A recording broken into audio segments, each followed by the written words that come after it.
Before we get started with today's show, I would like to say thank you to some personal heroes of mine. Chris Nelson, the Top 3 Podcast Crew, Zolgeek, Colby Moyer, Eric Gess, Rick Firestone, Jill, Kieran, ZNA, Cupcake, Kyle, Christian S., Matt, aka Stormageddon, JD, and many more have all gone to patreon.com/RealDaveJackson to support the shows that we do here. I appreciate all of them very much, and you, listener, if you're wondering, hey, how can I get Dave to read my name out loud? Go to patreon.com/RealDaveJackson. You can also have me read your name, as well as other cool treats like voting on episode topics, bonus episodes every now and then, and much more. Thank you, everybody who does support the show this way. It means a lot to me. And with that being said, let's move on and kill chaos.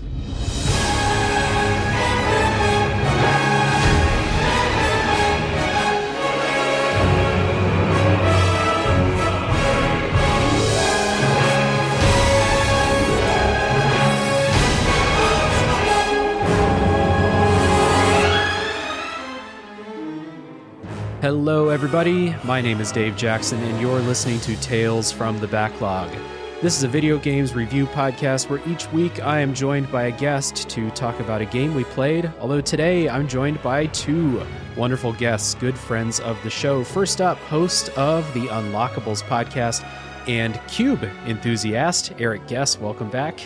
Dave, thank you so much, man, for having me back on. It gets better every single time, so I hope I keep getting the invite back. And let me tell you, if you're in the market for cubes, I may know a guy.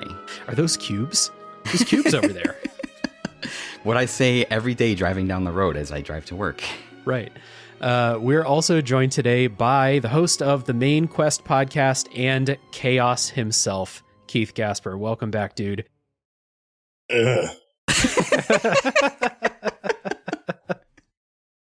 Thanks for having me back, dude. Very, yeah, very appropriate response on this podcast today because we are talking about Stranger of Paradise Final Fantasy Origin today. But before we get into that, I will give you guys the customary time at the beginning of the episode to remind the listeners, both of you have been on the show a couple times each at this point. Eric was on episodes about Metroid Dread and Undertale. Keith was on Earthbound and Outer Wilds. So third time for both of you guys. But in case someone's listening for the first time, can you just give a quick rundown of what your shows are? Eric, I'll kick it to you first. Yeah, so Unlockables I bill as the story of video games, people who play them and the memories made along the way. So really just inviting guests on, talking to them about what content they create and their love of video games and the memories they have around games. And then doing kind of deep dives on series that I loved growing up as a kid. As anybody that knows me who's listened knows that I'm currently in the middle of a incredibly deep dive into the Kingdom Hearts series. And I've got some other deep dives coming along later in the year. So that's pretty much what Unlockables is about. Yeah. Our friend Tetsuya Nomura had something to do with our game today. So this is right up your alley. We may need your help in kind of untangling the mess of this game's story. But thank you for coming back on. The Unlockables is a show that I listen to every single week, a show that I support on Patreon because I really like what you're doing over there. So welcome back, Eric and Keith. Main Quest. What's going on the Main Quest these days? So I talk about retro gaming and retro gaming adjacent things. The catch for my show is that I'm actually replaying my childhood library of video games. And so if you enjoy old games, like really old games, you can hear me talk about how those old games hold up today. Or if they don't. Sometimes they don't. And right. The further I progress into this little journey that I'm embarking on, the more I am beginning to realize that I had some really shit taste in video games. But like I always say, even if you disagree with me, that's okay, because it's okay to like a video game. He said Correct. The thing. Yes. Everyone ring the bell. Keith is working through all the games that he played from the beginning up until, at some point you're going to stop. I don't know when you decided that point, but working through what I really appreciate about Main Quest is when I say working through all the games you played, I mean all the games you played, not just the hits along the way. Everything you can remember playing. So it's incredibly meticulous. Yes. Right now, at the time of recording, you're working your way through Sega Genesis, if that's correct. And when this episode airs, maybe you'll be out of Sega Genesis, but you are going chronologically, so you'll still be in that kind of time frame. Maybe you'll be in Super Nintendo by then. I doubt it, unless this is coming out next year. Okay. All right. Fair enough. So on the Sega Genesis. So again, Main Quest, another show that I listen to every week. High recommendation for both shows. We'll talk more about them at the break before the spoiler wall, but it's time to get into today's game, which again is Stranger of Paradise Final Fantasy Origin, an action RPG developed by Team Ninja and published by Square Enix for contemporary consoles in 2022. We have some elevator pitches in case you're listening and you don't know what this game is. I said Stranger of Paradise is Neo meets Final Fantasy meets Limp Bizkit. Eric, how about you? Yeah, I jokingly told you that my elevator pitch was, behold the field in which Jack Garland grows his fucks and see that it is empty. But I did put in parentheses, yes, waiter, someone got some Neo on my Final Fantasy game. Mm-hmm. And Keith. That elevator pitch, or whoever was sitting at that desk in the boardroom at Team Ninja was like, what if we make a Final Fantasy game for people who hate Final Fantasy games? Correct. So we are going to get into what that all means. Why are we talking about Neo? Why is this for people who hate Final Fantasy games? Why is Limp Bizkit being mentioned at the beginning of this episode? We'll get into that. First things first, this game's playtime for me was 21 hours to get through the main story and do all of the side missions that were available. I didn't do any DLC. So 21 hours for me. Eric, Keith, how about you guys? I was right at the 20-hour mark when I finished up with this one. So right about the same time frame as you. And that was, pretty much doing all the main quests and a lot of or most of those side missions. I don't really remember. Right. The last time I checked, I clocked in around, I want to say like between 32 and 34 hours. Wow. Pretty much did every single mission. And then I also dived into chaos mode. Oh, chaos. Oh, no. Okay, we're going to start the counter for every time we say the word chaos in this episode. So, spoiler policy for this episode is the regular spoiler policy for the show. We're not going to spoil the story in the non-spoiler section of this show. If you have not played this game, don't worry. We're not going to spoil what happens. So if you want to tap out when the spoilers begin... Dave, nobody played this game. Nobody played this game. We're trying to get people to play it so you can listen to this episode and then tap out at the spoiler wall. Check down in the show notes. There's going to be a timestamp for when the spoilers begin. So, Keith, you said that nobody played this game.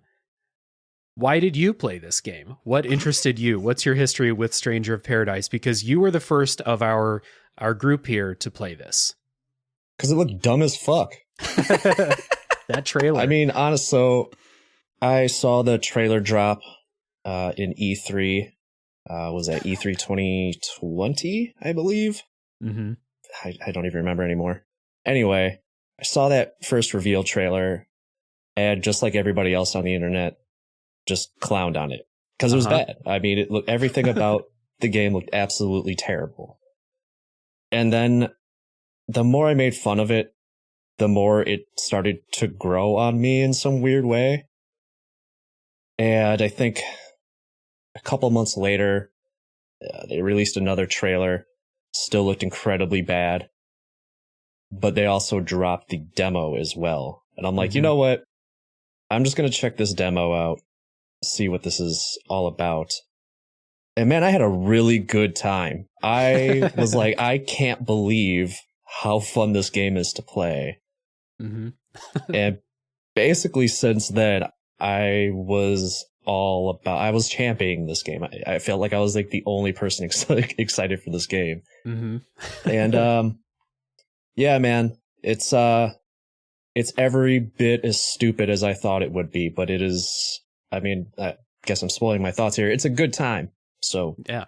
that's kind of my history. It's kind of why I wanted to get into it. I just love, there's some games that I play. I guess Resident Evil 6 is the best example where it is dumb, stupid fun, but it takes itself way too seriously. And this is dumb, stupid fun, but I'm finding it very hard that it is taking itself seriously at all.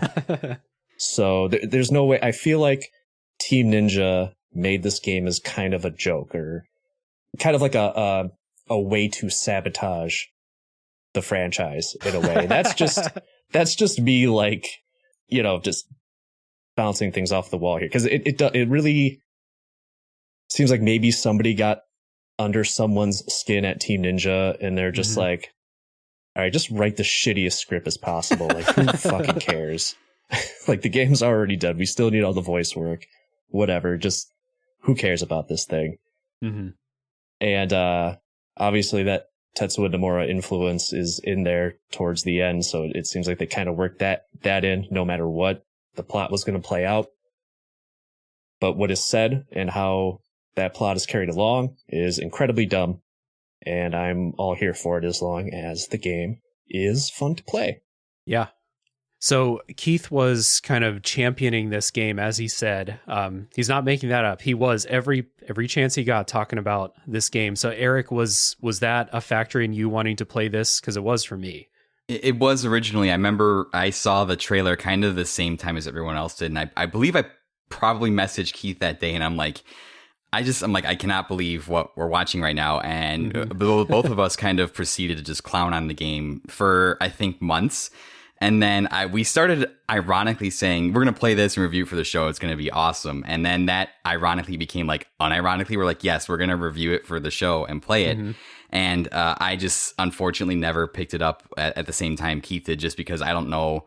I was just like, do I really want to prioritize playing this right now when I have other things I could be playing? And I'm already also drowning in Nomura bullshit with my Kingdom Hearts playthrough.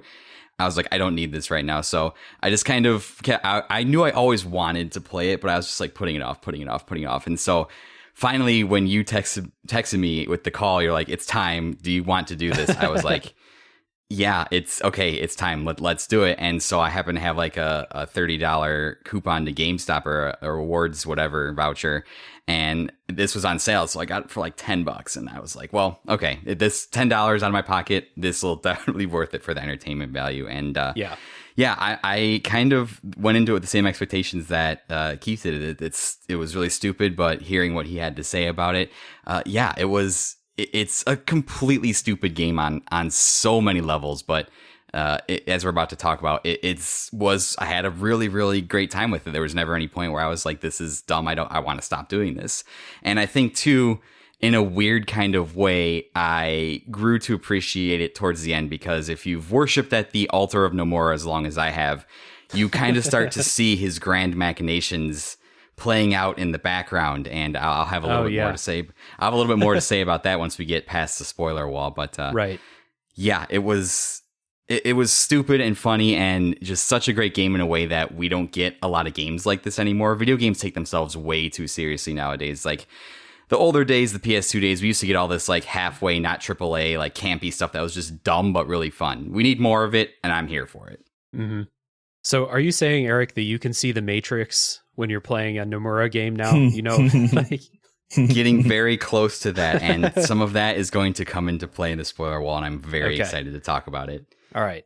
So for me, it's that same thing you guys both just mentioned. That first trailer they showed was the dumbest fucking game trailer I've ever seen.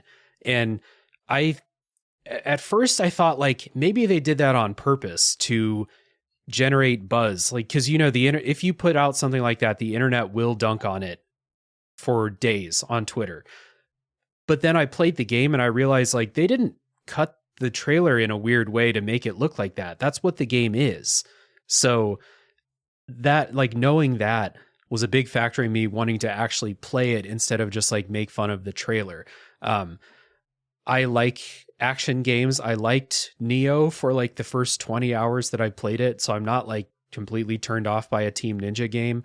And then, like we've said, Keith was every chance Keith got talking about how fun this game was and how stupid, but in a good way it was. So like that was the main thing. It just like, gamer shit sat on my wish list for a long time. And I actually got this for Christmas. My parents picked it off of my Amazon list and gave it to me for Christmas. So hell yeah, best Christmas gift ever. And to get into some kind of opening thoughts about it, I also think this game is a lot of fun. I enjoyed how, like, obviously not seriously, they're taking the character of Jack and the story to some degree. And I came out of it thinking that, like, I love an interesting 7 out of 10 game, like I'll take an interesting 7 out of 10 game over a boring, 8.5 out of 10 open world game that's not memorable at all. I will take Stranger of Paradise over like a boring Assassin's Creed game every single time. So I think this is like the king of the 7 out of 10 game.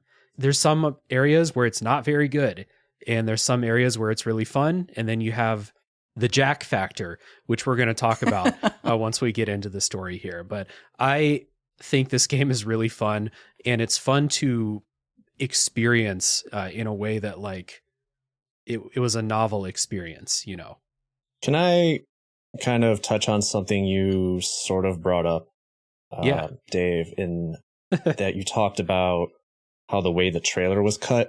Yeah. So this game, I just looked it up, didn't sell for shit, which I obviously had a hunch that that was the case. It sold barely 47,000 copies. Woof. Yeah. Not great. Only for like 47,000 as in 5 figures? Yes. Oh, oh no. So in relation to the way the trailer was cut, it makes me wonder what the reception would have been like had Team Ninja or Square Enix, whoever put the trailer together, made it seem like this was a more serious game than what it was. If it looked something like Final Fantasy 16, and then when the game comes out, you play it and it's almost like you're being spit on or something, like I feel like maybe the game would have sold better, maybe, but then also I feel like there'd be way more backlash to this game than it actually got. Because I feel like being completely upfront about it, it's a damned if you do, damned if you don't situation, right? Yeah, they kind of made sure that like the people who are in the pocket for what this game's story and characters are, they're the ones who played it. So they didn't want to surprise people in that negative way, but 47,000 copies, if that's like the up-to-date figure, that is rough. I did read too that the Japanese development team, I don't remember who the producers and directors were on this game because I don't know if it matters or not, but they were really caught off guard with how much the chaos thing caught on and exploded, and they were really kind of off-put that was the thing that we latched onto over here on the Western audience, which is like it's long enough. They should understand that if they're going to include that in their trailer, that we're going to, as Westerners, to latch onto the dumbest, stupidest aspect of a already ridiculous game. So I mean, you should have known. Yeah, I mean, if you don't know about the trailer yet, I mean, look up that first reveal trailer. They are dropping the name Chaos every 7 seconds. It's not an embellishment. Glorious work of art. Yeah. So let's take a little music break. When we get in, we're going to talk about the story setup and, of course, Chaos. I'm searching for a reason, my mind is on a journey, but I'm quickly running out of time. Storm is rising on my horizon, my fate is coming at the speed of light. Don't stay within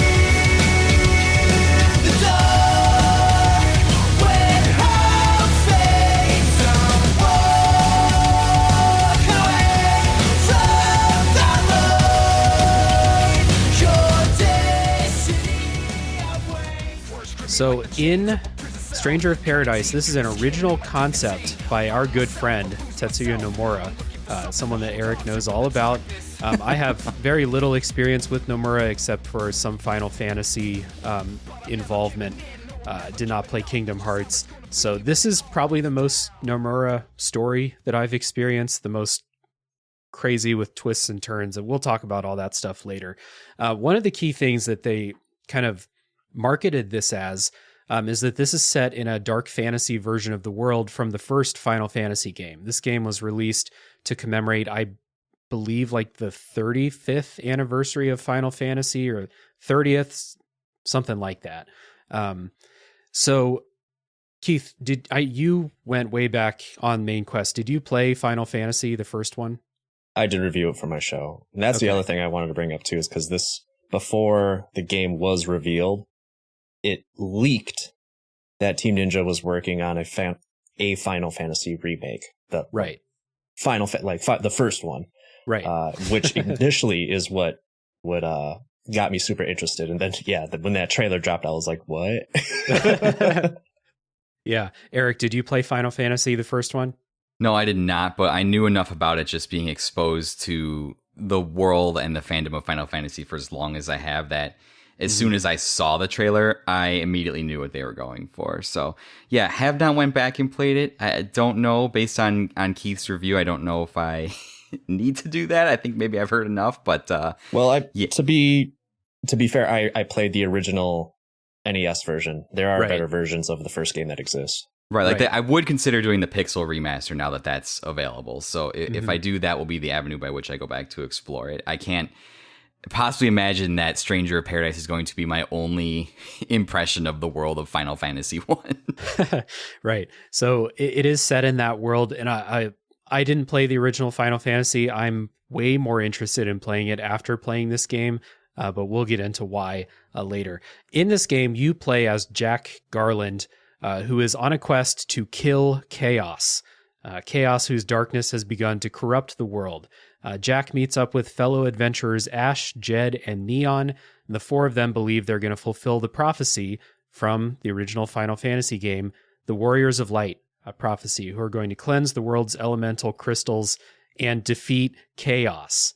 And so before we talk about the story or anything else about this game, we just have to talk about Jack for a little bit, because this game is Jack. This is a game, it's an action game, a Team Ninja game, but it almost exists, like this story almost exists for a long time to just let Jack cook. So I will turn it over to one of you guys, whoever wants to try and describe Jack. Man, what can I say about our good friend Jack Garland that you don't already know from the memes? He is a singularly driven individual whose sole purpose for existing is, like we saw in the trailers and everything around this game, is to kill Chaos, and he will not let anything or anyone distract him from his goal, in so much as that we see multiple times throughout the playing of this game, whether he ain't got time for villain monologues. Halfway through villain monologues, he'll just be like, shut the fuck up, and try and punch you in the face. If his party members come to him they're like, hey Jack, I really just got to get this off my chest, he does not have time for your emotional well-being.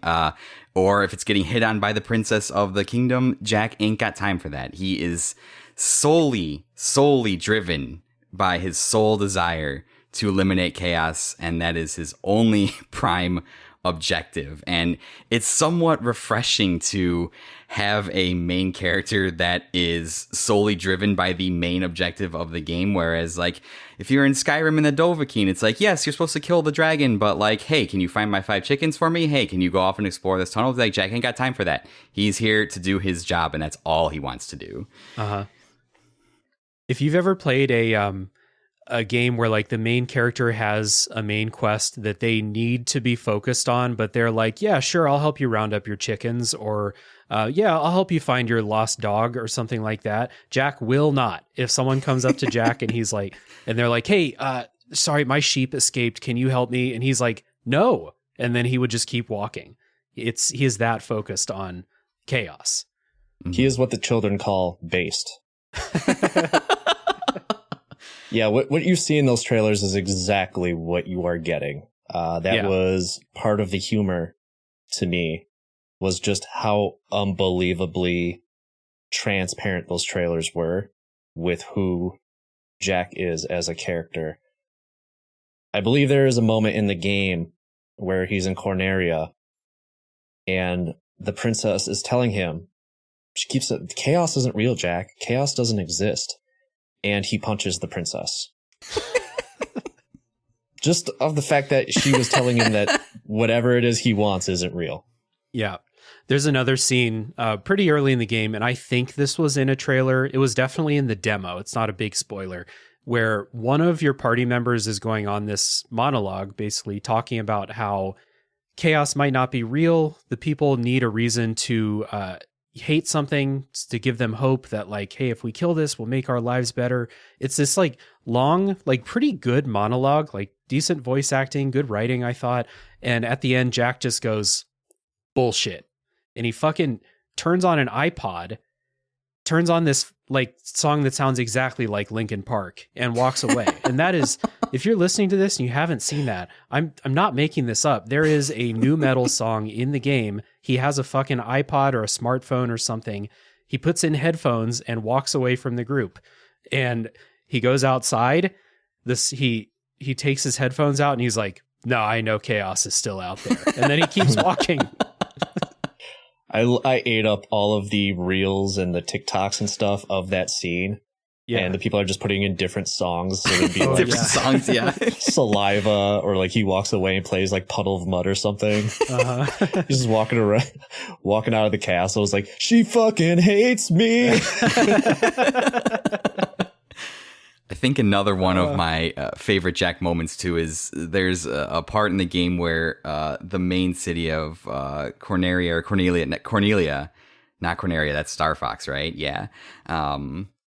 Gets attacked, and like the princess is like comforting a boy because his parents got like killed or something. And she's like, Jack, say something to him. And he's like, where's the mayor? Like that's all that's all he cares about. He doesn't care that this little kid's parents just got murdered by like dark monsters. He's just like, where's the mayor? I need him to tell me where chaos is. And then just walks away.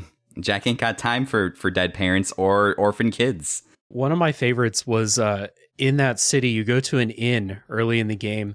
And you go up to the innkeeper, and the innkeeper's like, oh, Jack, good to see you. You must be tired. How about a rest? And Jack just goes, ugh.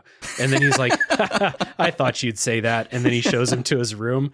He is incredible. And like, actually, one of my critiques of this game is that all of my favorite Jack stuff happens in like the first 6 hours of the game.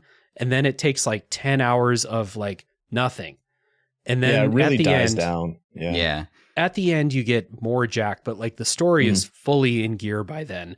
He's not, like he's not punching the princess for like telling him that his goal isn't real or something. So like, I really wish that this game just let Jack cook for the entire game and not just the first third of it.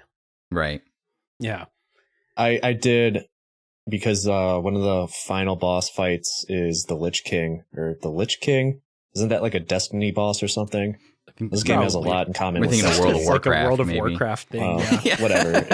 It's the Lich or whatever, and the boss is introducing himself, and Jack cuts him off midway. He's like, I don't give a fuck what your name is. Yeah. Or something. It's like, it really took me by surprise because I was like, oh, right, Jack is fucking stupid. Like, yeah. He doesn't give a shit. Like, but it is refreshing to finally, like, we all kind of wish like the villain goes up and starts monologuing at the hero and stuff, and you're just like, man, just like go fucking punch him in the face. And Jack, it's exactly what Jack does. He interrupts him, jumps up and punches him in the face.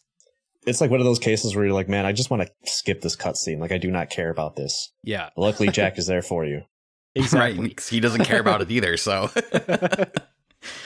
so like, I really enjoyed the times when the game let Jack cook. I really enjoyed that. And I came out of this game wanting more. I was actually like wishing, I was like, I want more cutscenes. I want more Jack talking to people. I want more people monologuing at Jack and then how he reacts to that. And instead, in like the middle section of the game, there's a lot of just like, okay, we're here now. We got to find the Earth crystal, and that's it. And then you get some of those moments like Eric mentioned, like a party member's like, Jack, I something's really weighing on my mind. I got to talk to you. And Jack just like fucking pushes him out of the way with his shoulder and just keeps walking. But there's not a lot of that, the part where he turns on like the iPod is like a real standout moment, and nothing really reaches that point ever again after like the first 3 hours.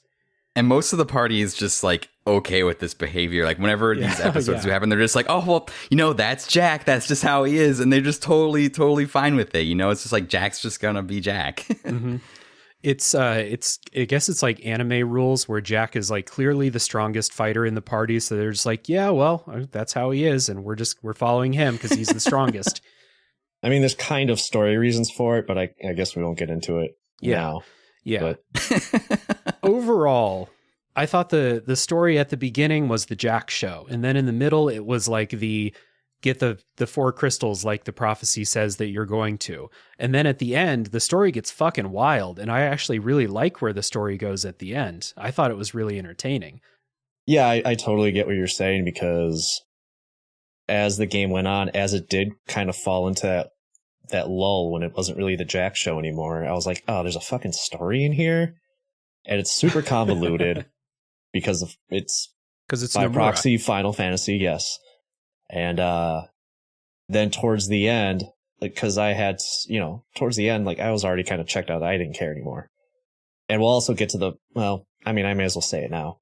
I also thought this game was a little too long, even though I played it for like fucking 35 hours or whatever. Mm-hmm. I think the game's a little too long for what it actually is.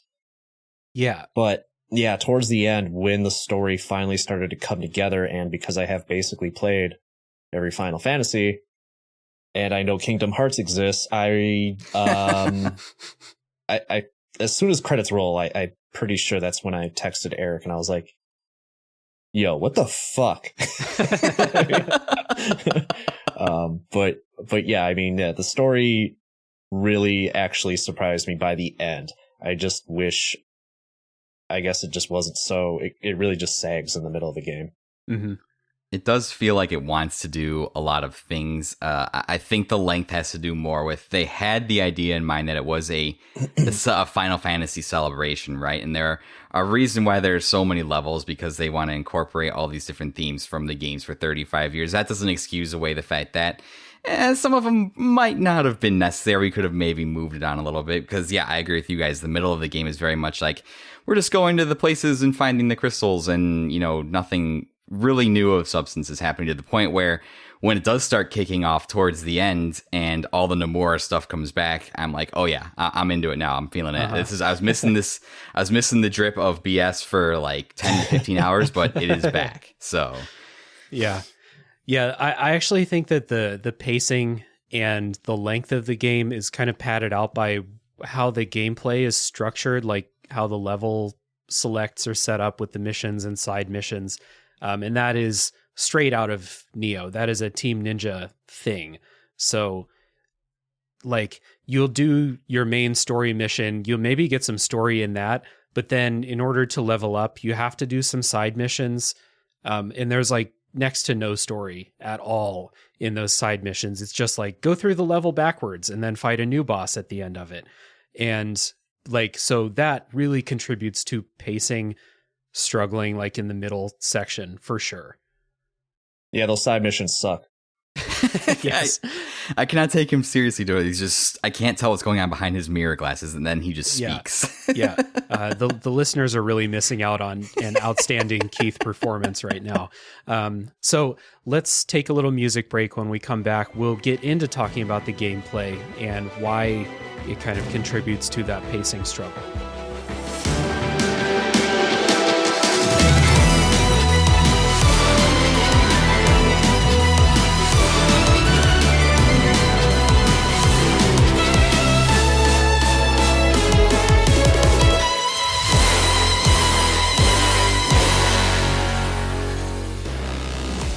So in Stranger of Paradise, like I said before, this is structured like Neo or Neo 2 even, or the new one, Wolong Fallen Dynasty, I think is similar to this too, where it's missions. It's not an open world game. You select missions from a mission select menu. The levels themselves are super linear. There is not much no real reason to explore other than if you want, your 60th sword of the level, go ahead and poke around corners. You might find number 60. And then those side missions, like we said, you have to do them to level up to get up to the level of the next story mission. But they're all just like, yeah, the level's backwards now. Go do it. And you feel like you have to do them. All three of us said that we did all or mostly all of them. But I really think that this structure contributes to the pacing really struggling in the middle. And if you're tired of how the game's going, if you think the game is too long, it's probably because you're tired of this thing where it's like, do a mission and then the next main story mission. Let's say you love the story and you want to see the next one. Well, it's 15 levels higher than you. You have to go do some side missions and they kind of suck. And really the only way to this game, I'm sure we're going to touch on it when we get to like the job system and combat and stuff like that. Yeah. Which should be in moments, but there is no way to level up other than get higher level gear. Yeah. And you're only able to get level gear up to the level that the mission is. Mm-hmm. So yes, you have to go and do these higher level side missions to like get the higher level gear so you can get to the higher level main mission, which are sometimes like 20, 25 levels higher than the mission you just did.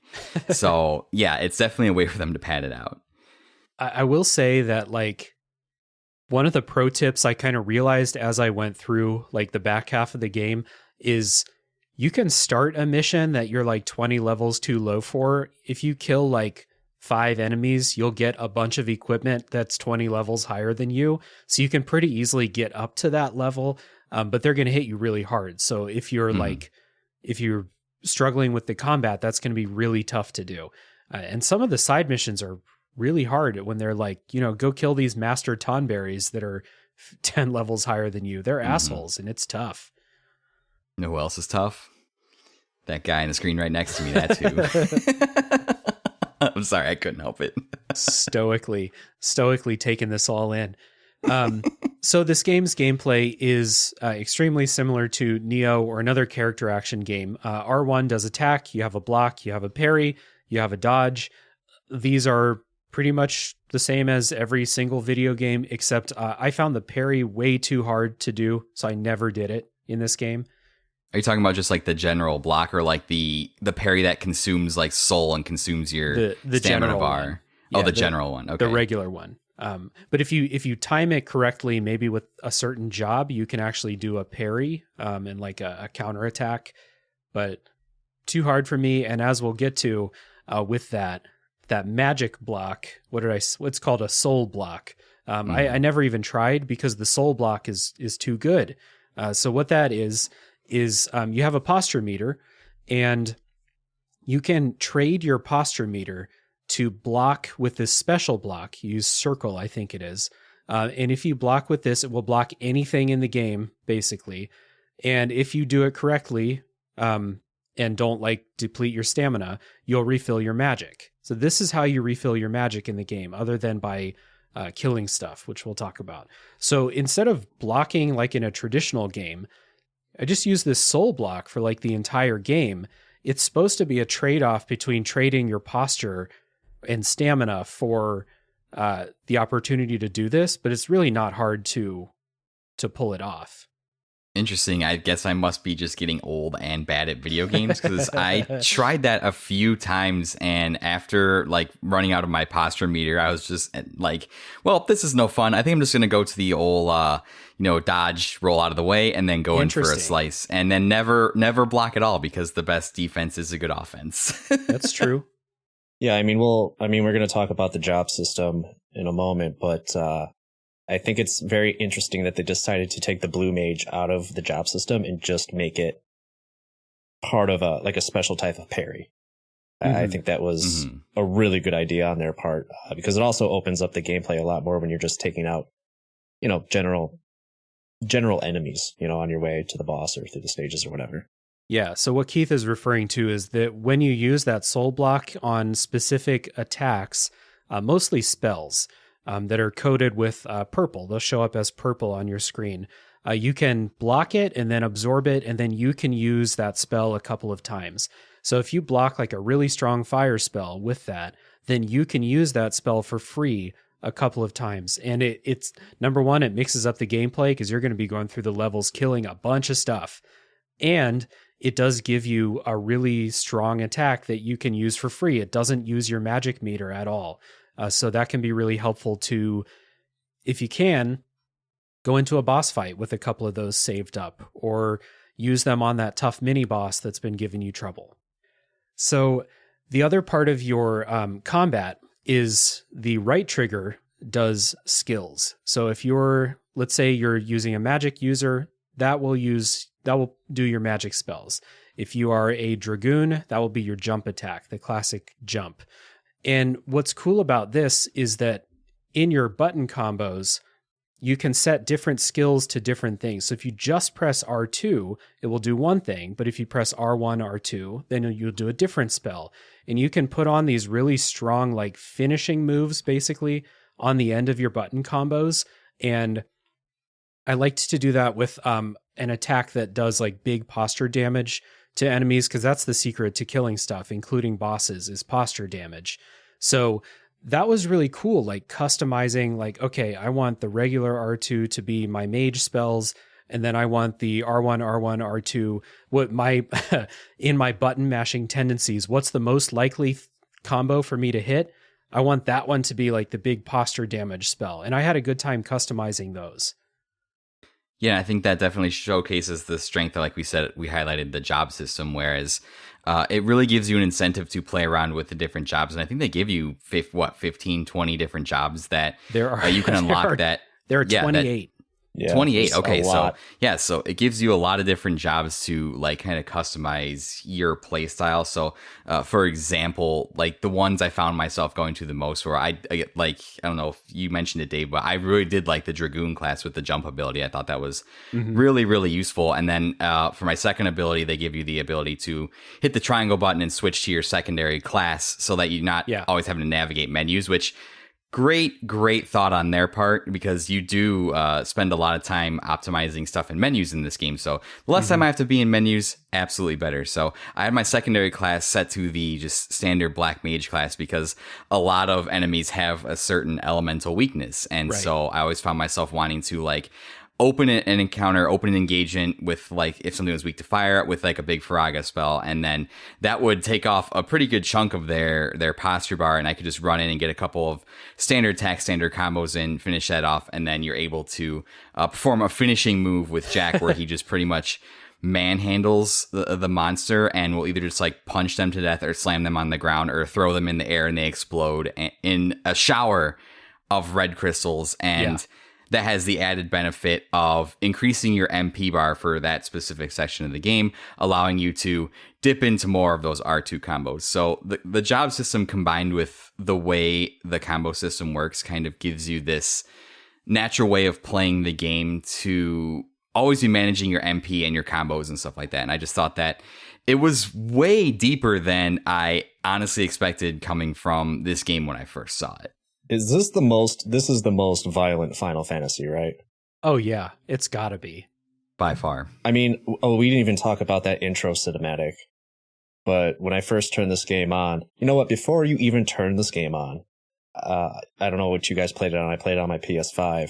Yep. But when you just highlight the game, music just screams at you.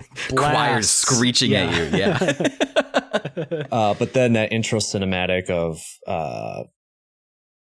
it's not even a spoiler. They said it in press releases, but Jack as Garland going through, the castle with Sarah over his shoulder and just like literally beheading soldiers.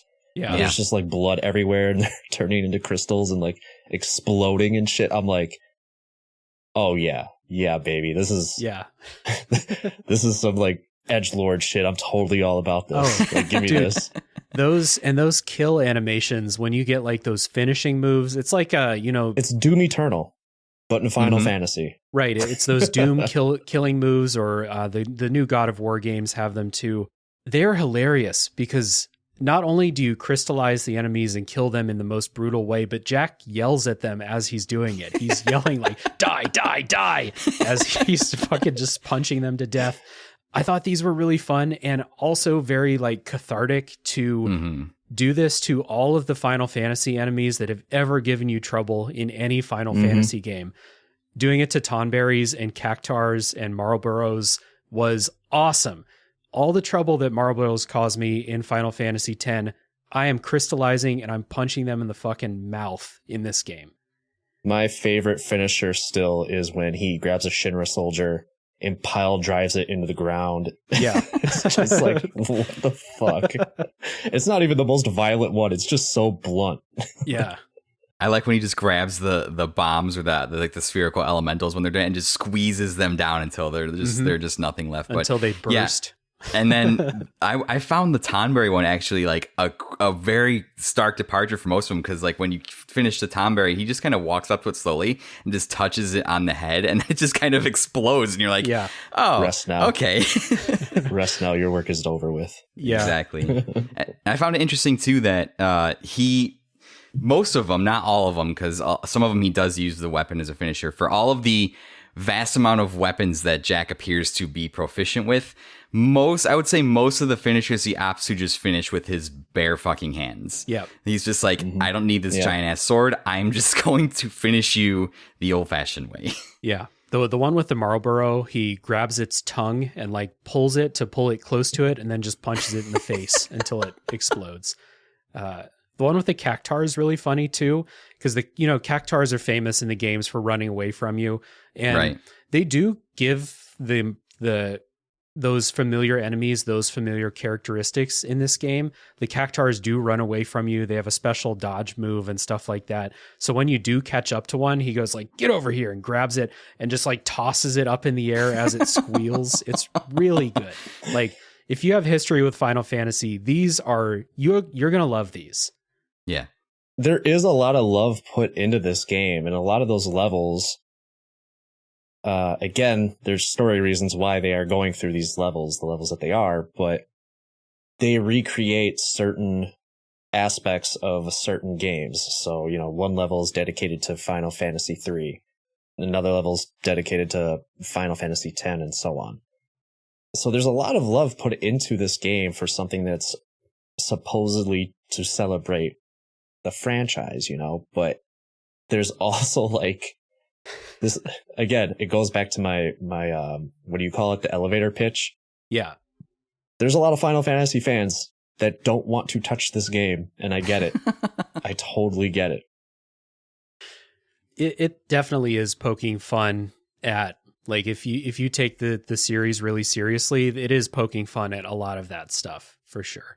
One kind of concern that I had before playing this was that Neo is really fucking hard. And I like the way that Neo was hard was not interesting to me. Like it introduced a ton of grind. So if you wanted it to be manageable, you had to grind and grind and grind. I did the side missions in this game, but the combat's fun. And the side missions are they're like 10 minutes, 15 minutes long. It's not a big commitment. But did you guys find this game to be like difficult as you're going through it, like boss fights and stuff like that? There were certain times where I felt there were difficulty spikes around certain bosses because, a lot of the enemies are designed where you can fight them like one-on-one, where the bosses are designed to like basically fight your entire party. So there's a lot of like AoE stuff with bosses that comes out really fast and just seems kind of unavoidable unless you're really ready for it or really learned the boss patterns. But to me, I didn't find it difficult. The biggest thing I was afraid of in this game was like, okay, obviously it's got the whole, like you said, the whole Neo/Souls mechanic of like going to these cube spots that are basically your quote unquote like your bonfires essentially. And when you activate them, the enemies respawn and stuff. And I was like, well, my biggest fear is like, I don't want to like die in between one of these journeys and like lose a bunch of my stuff or something like that. And the biggest thing in this game is death doesn't really seem to have any consequence really. Right. Like I found dying to like not be that big of an inconvenience, except like it sends me back to like the previous cube that I was at. So I think that not having the flip side of that is like there's no penalty for dying, as in like a game that has this kind of challenge threshold should maybe have something a little bit. I think maybe like your MP gets halved or like set back to like what it normally is before you build it up or something like that. It's reset if you die. It's reset back to like your base level of magic, but that's not terrible. Like once you break a couple posture bars and then do Jack's finishing kill, your MP's basically back up to where it was. So it's not it's not such a hard punish. Right. You don't lose anything because there's no currency in this game. There's nothing to buy. So like you don't get money. All you get is loot from stuff. So they're not going to make you like lose the equipment you pick up. So it is just back to the checkpoint, basically. Dude, every time you approach the cubes, like when you find new ones, your party comments on it, and it cracked me up every single time. Like you turn a corner and one of your party members is like, oh, cubes. I was like, yeah, cubes. It's so funny because it happens all like 5 times per level. Are those cubes? And they mark it very clearly on the map, so you know kind of where you're going. Like the level designs gets a little bit labyrinth-like in the later levels, but you mostly know where you're going because it's marked on your map at all times. And yeah, once you get to like within 50 steps or whatever of the thing, you're like, oh, as soon as I turn this corner, I know they're going to talk about the fucking cubes. Yeah, the levels are pretty linear. I would almost say it's not even worth really exploring any of the levels because you're just going to end the level with a shit ton of loot that you don't even want anyway. Dude. So, like, yeah, I mean, towards the end, the levels, especially the tower level, which is I think is like a Final Fantasy 11 callback. That tower, I hated that tower. But as far as the difficulty goes, I didn't really find it that difficult. For fuck's sake, I played Chaos mode for like 6 hours, so which is the hardest difficulty which you unlock after you first beat the game. Yeah. And I think I just got, I didn't really touch on the game mechanics or anything like that, but I got really good at the combos because I don't know, I think maybe Eric mentioned it. I got really good at switching between the jobs that I had equipped, and if you do it just right, they have terminology for it. I don't remember what it's called. But if you successfully combo into another job, it basically gives you free use of magic. So you get basically a free hit on somebody and you can keep going to casting your next spell. And I got really good with that. And you basically just melt the enemy's health off of them, so stuff like that I got really, really super good at. Yeah. It's not a super difficult game. Like the bosses, you do have to learn their moves, and I felt like I had to really use that soul block to recharge my magic, and use it carefully so that I don't get like stunned out of all my posture. But I didn't think this game was that hard. There was no boss that took me more than like 3 tries. And so I was worried because I thought Neo was really difficult, and this is, I think, much easier than Neo. The characters in your party are garbage. They don't do shit. I was going to bring that up. Yeah. They don't do anything, which is par for the course for these types of games.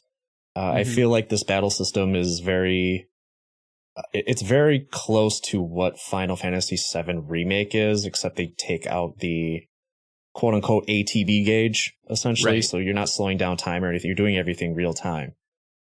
And the party members are just as useless as the party members were in Final Fantasy VII Remake. It's very, very frustrating.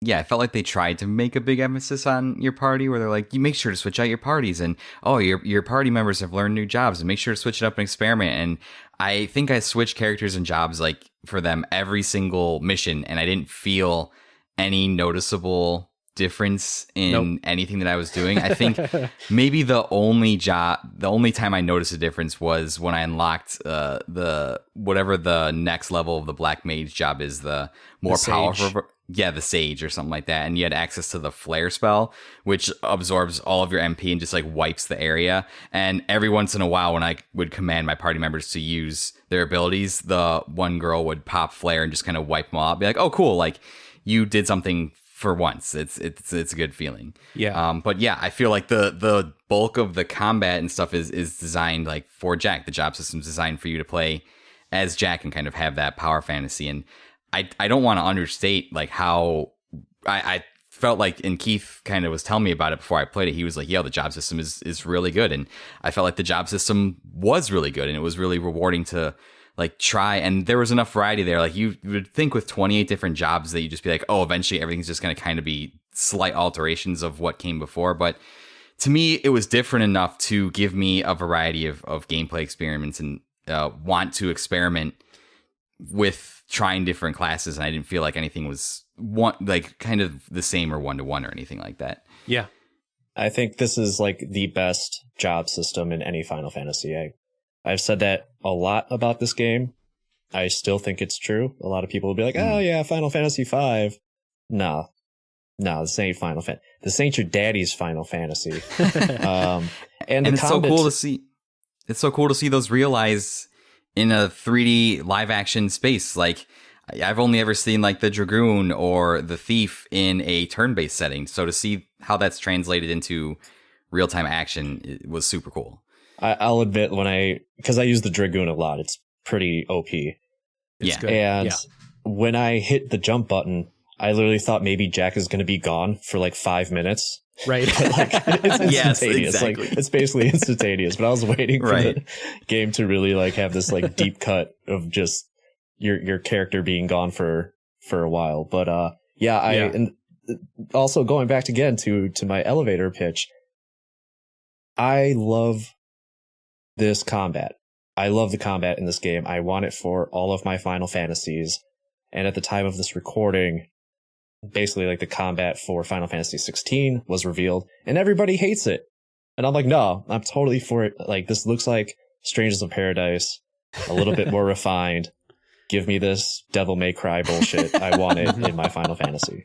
Yeah. There's a lot of room for expression in the combat, and the job system really sets that up. I think they were super creative with making all of these jobs have like pretty unique abilities. And like if you are playing on a high difficulty mode, or if you're doing the DLC, which I hear is like super challenge stuff, a lot of these jobs have a bunch of like, they felt very difficult to understand, but once you master them, they'd be really fucking good, like unique mechanics for each job. So that was cool. One aspect that the job system puts in this game is there is, in my opinion, there is an egregious amount of loot that you pick up. This game has the most loot of any game I've ever played.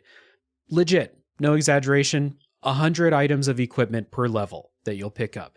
And you have limited inventory space, which is why in this game would they limit you? So every like 5 missions, I would have to go in the menu and just clear out all the garbage that I was never going to use. And it's a product of having 28 different jobs, because each job, like each piece of equipment you have has like a job affinity to it. So they have to have equipment that has affinity for all fucking 28 jobs. And it just results in you picking up so much loot that it's insane. Every enemy explodes in like 6 pieces of equipment, swords and greaves and fucking chest armor and helmets and all this stuff. The good part of that, though, on the flip side, is that in the cutscenes, they show all of your fucking weird outfits that you're wearing. And it's fantastic.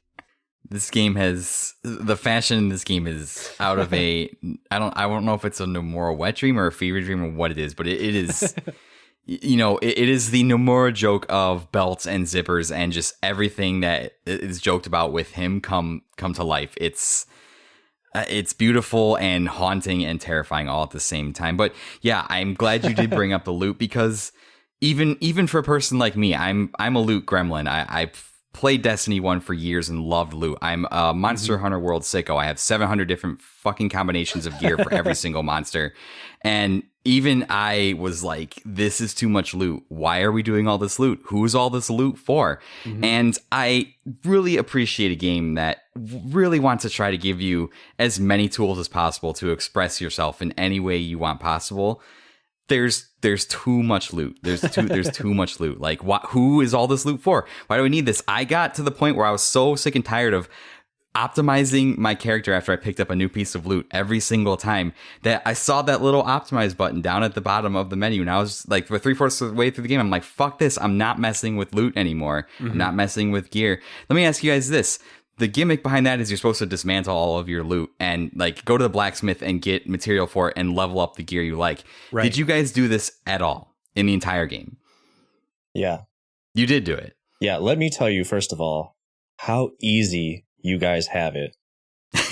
Because when I went on Shout Out to Gaming Together to talk about this game, they told me that they changed the menus. There was a patch that they changed the menus. And so when I played this game at launch, you could not optimize anything. You could not go through the list and highlight every single piece of weaponry or armor at all. You had to go through each single one. Do you want to dismantle this? And say yes. There was no sorting. There was none of that. I also heard there were only like 400 inventory slots too. Until they patched in, they had to patch in more inventory slots because your inventory would fill up after like one mission. I feel like that's probably correct. I remember it had to be correct because every single mission I was trying to get rid of at least 100 pieces of loot.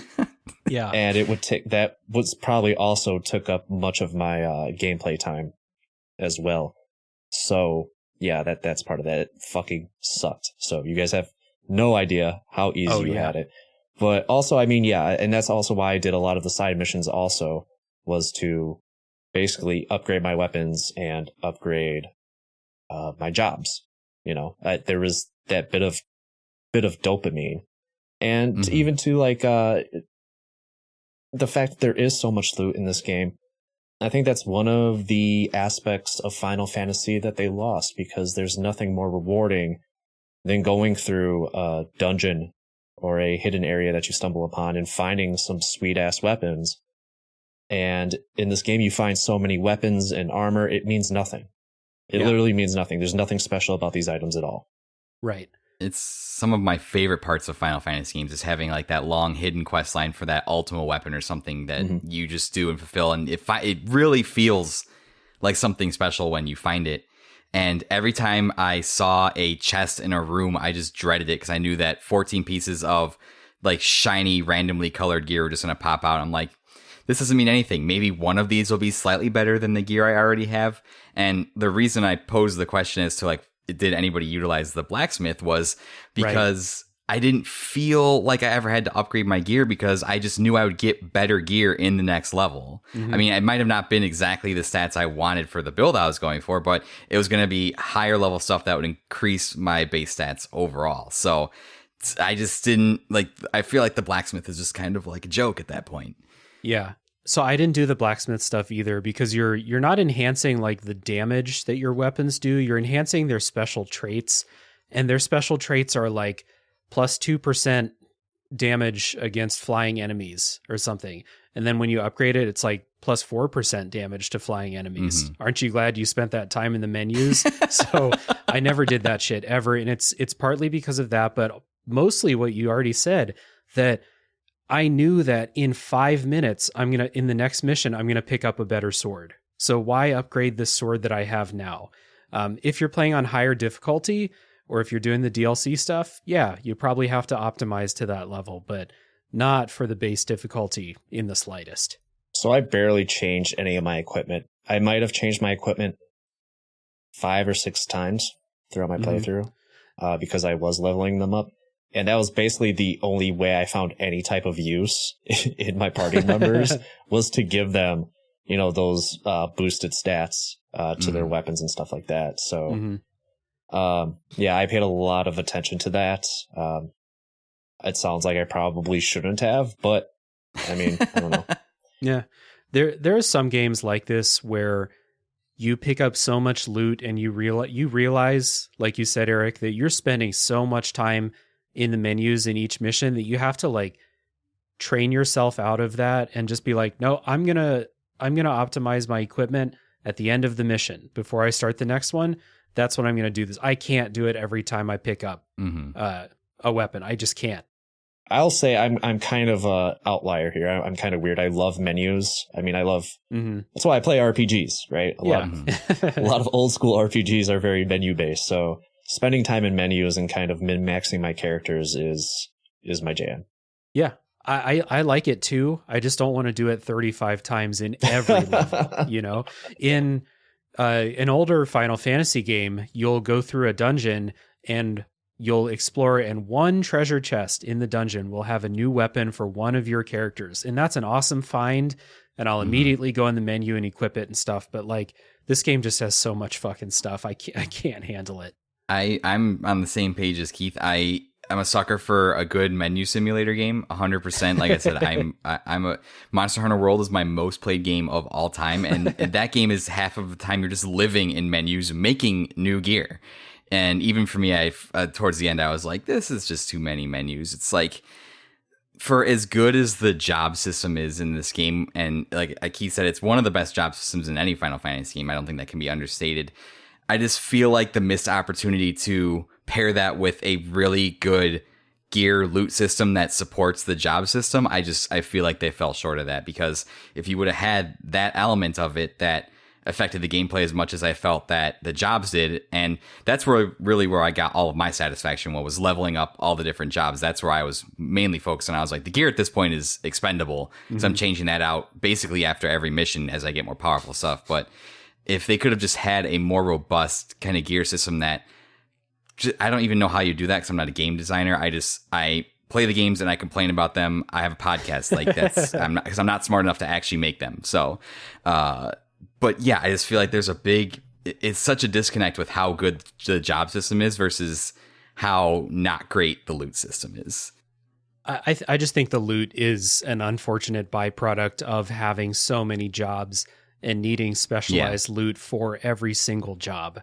But even in the early levels, when you only have like 3 jobs available to you, you still pick up like 75 pieces of equipment in the first level. So it's still there. It was ridiculous. So yeah, pretty fun game, I guess, to sum up the gameplay. Like, I know we just complained about loot for a while, but overall I did have a lot of fun playing this game. Mostly because I think it hit a good balance of being challenging, but not like ball crushingly difficult.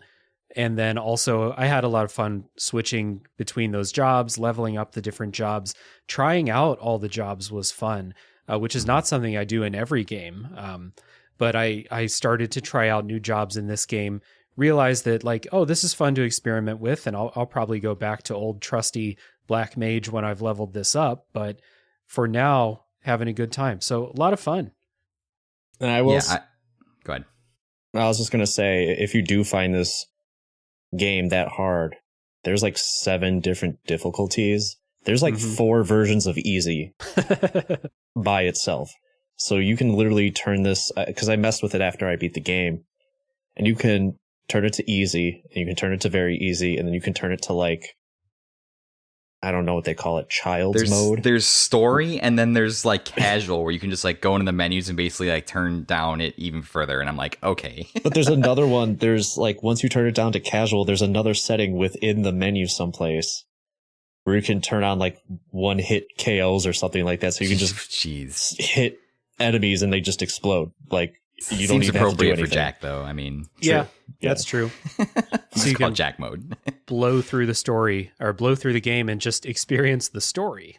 Yeah, it's incredibly accessible in that way. So yeah. Let's take a little music break, come back and just touch on the last couple of things, which are visuals and music.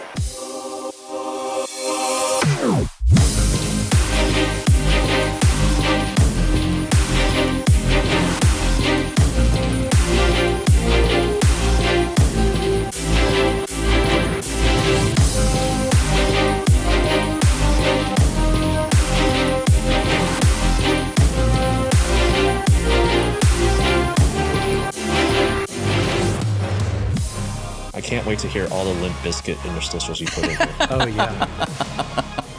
So this game's soundtrack is a combination of 3 people who have the music credit for this game: Naoshi Mizuta, Hidenori Iwasaki, and Ryo Yamazaki were the 3 people credited for the OST. It is a AAA ass video game OST, I think.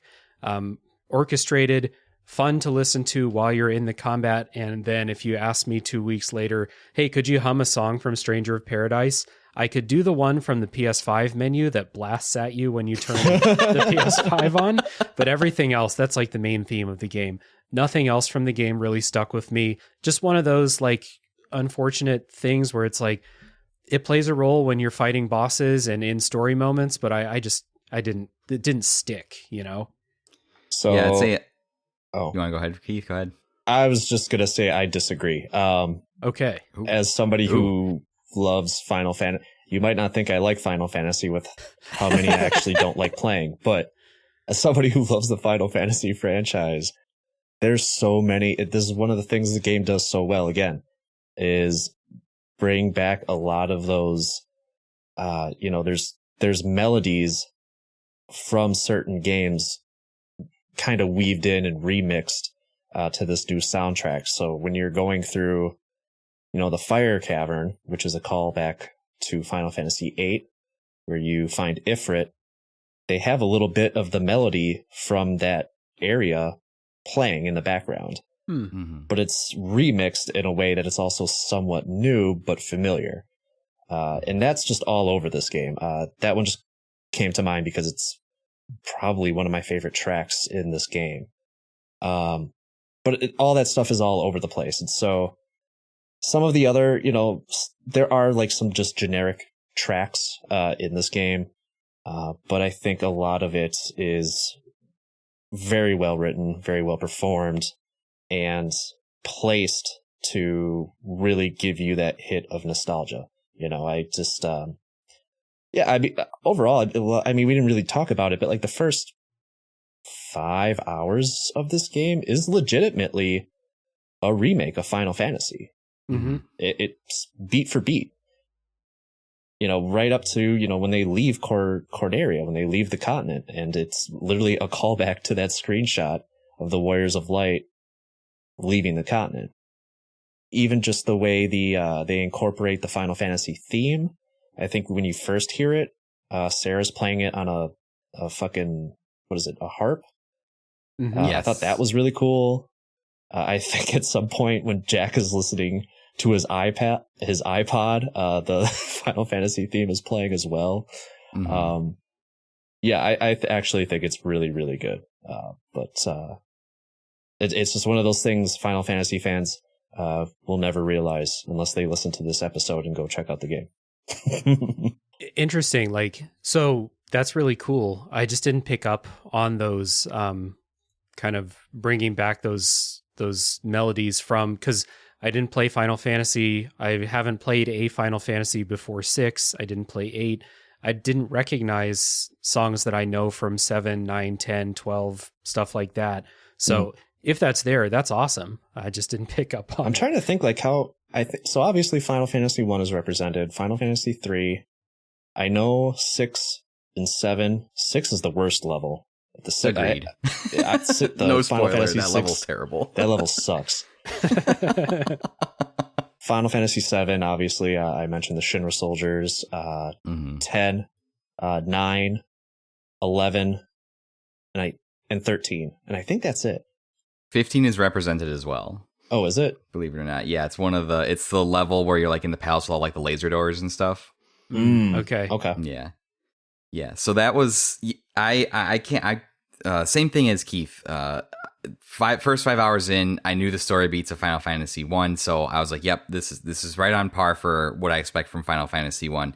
It wasn't until I got to the, strangely enough for how terrible and how much shit I give it, it wasn't until I got to the Final Fantasy 13 inspired level that I noticed that that's what the game was doing, because for whatever reason of all my memories, I seem to have a very good recollection of the music from Final Fantasy 13, which is terrifying.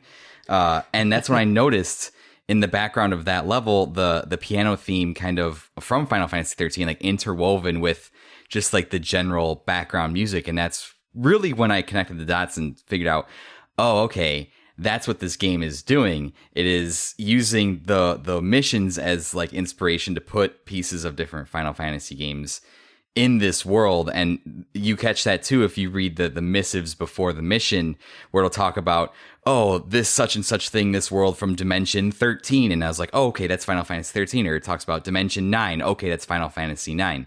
And yeah, I caught, like he said, you catch, it's not overwhelming to the point where it's like, I think if it was, they don't slap you in the face with it. yeah, if it was so obvious, I think it would be out of place. But like my favorite level, obviously the Final Fantasy IX Evil Forest level, had that theme just kind of playing in the back and coming in and out of the standard background music. And it was really cool way to just remind you of the Final Fantasy-ness of the whole game without beating you over the head with it.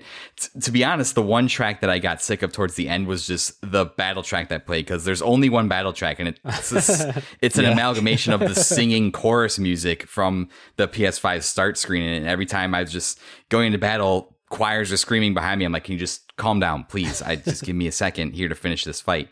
But yeah, it's not, you're not going to be humming these songs from Stranger of Paradise, but it's going to remind you of the musical, how important the music of Final Fantasy has been over the eras, as you hear little bits of snippets here and there of all the different games present in this game. It was really, really cool to kind of pick that up. Nobu Matsu, baby. You know it when you hear it.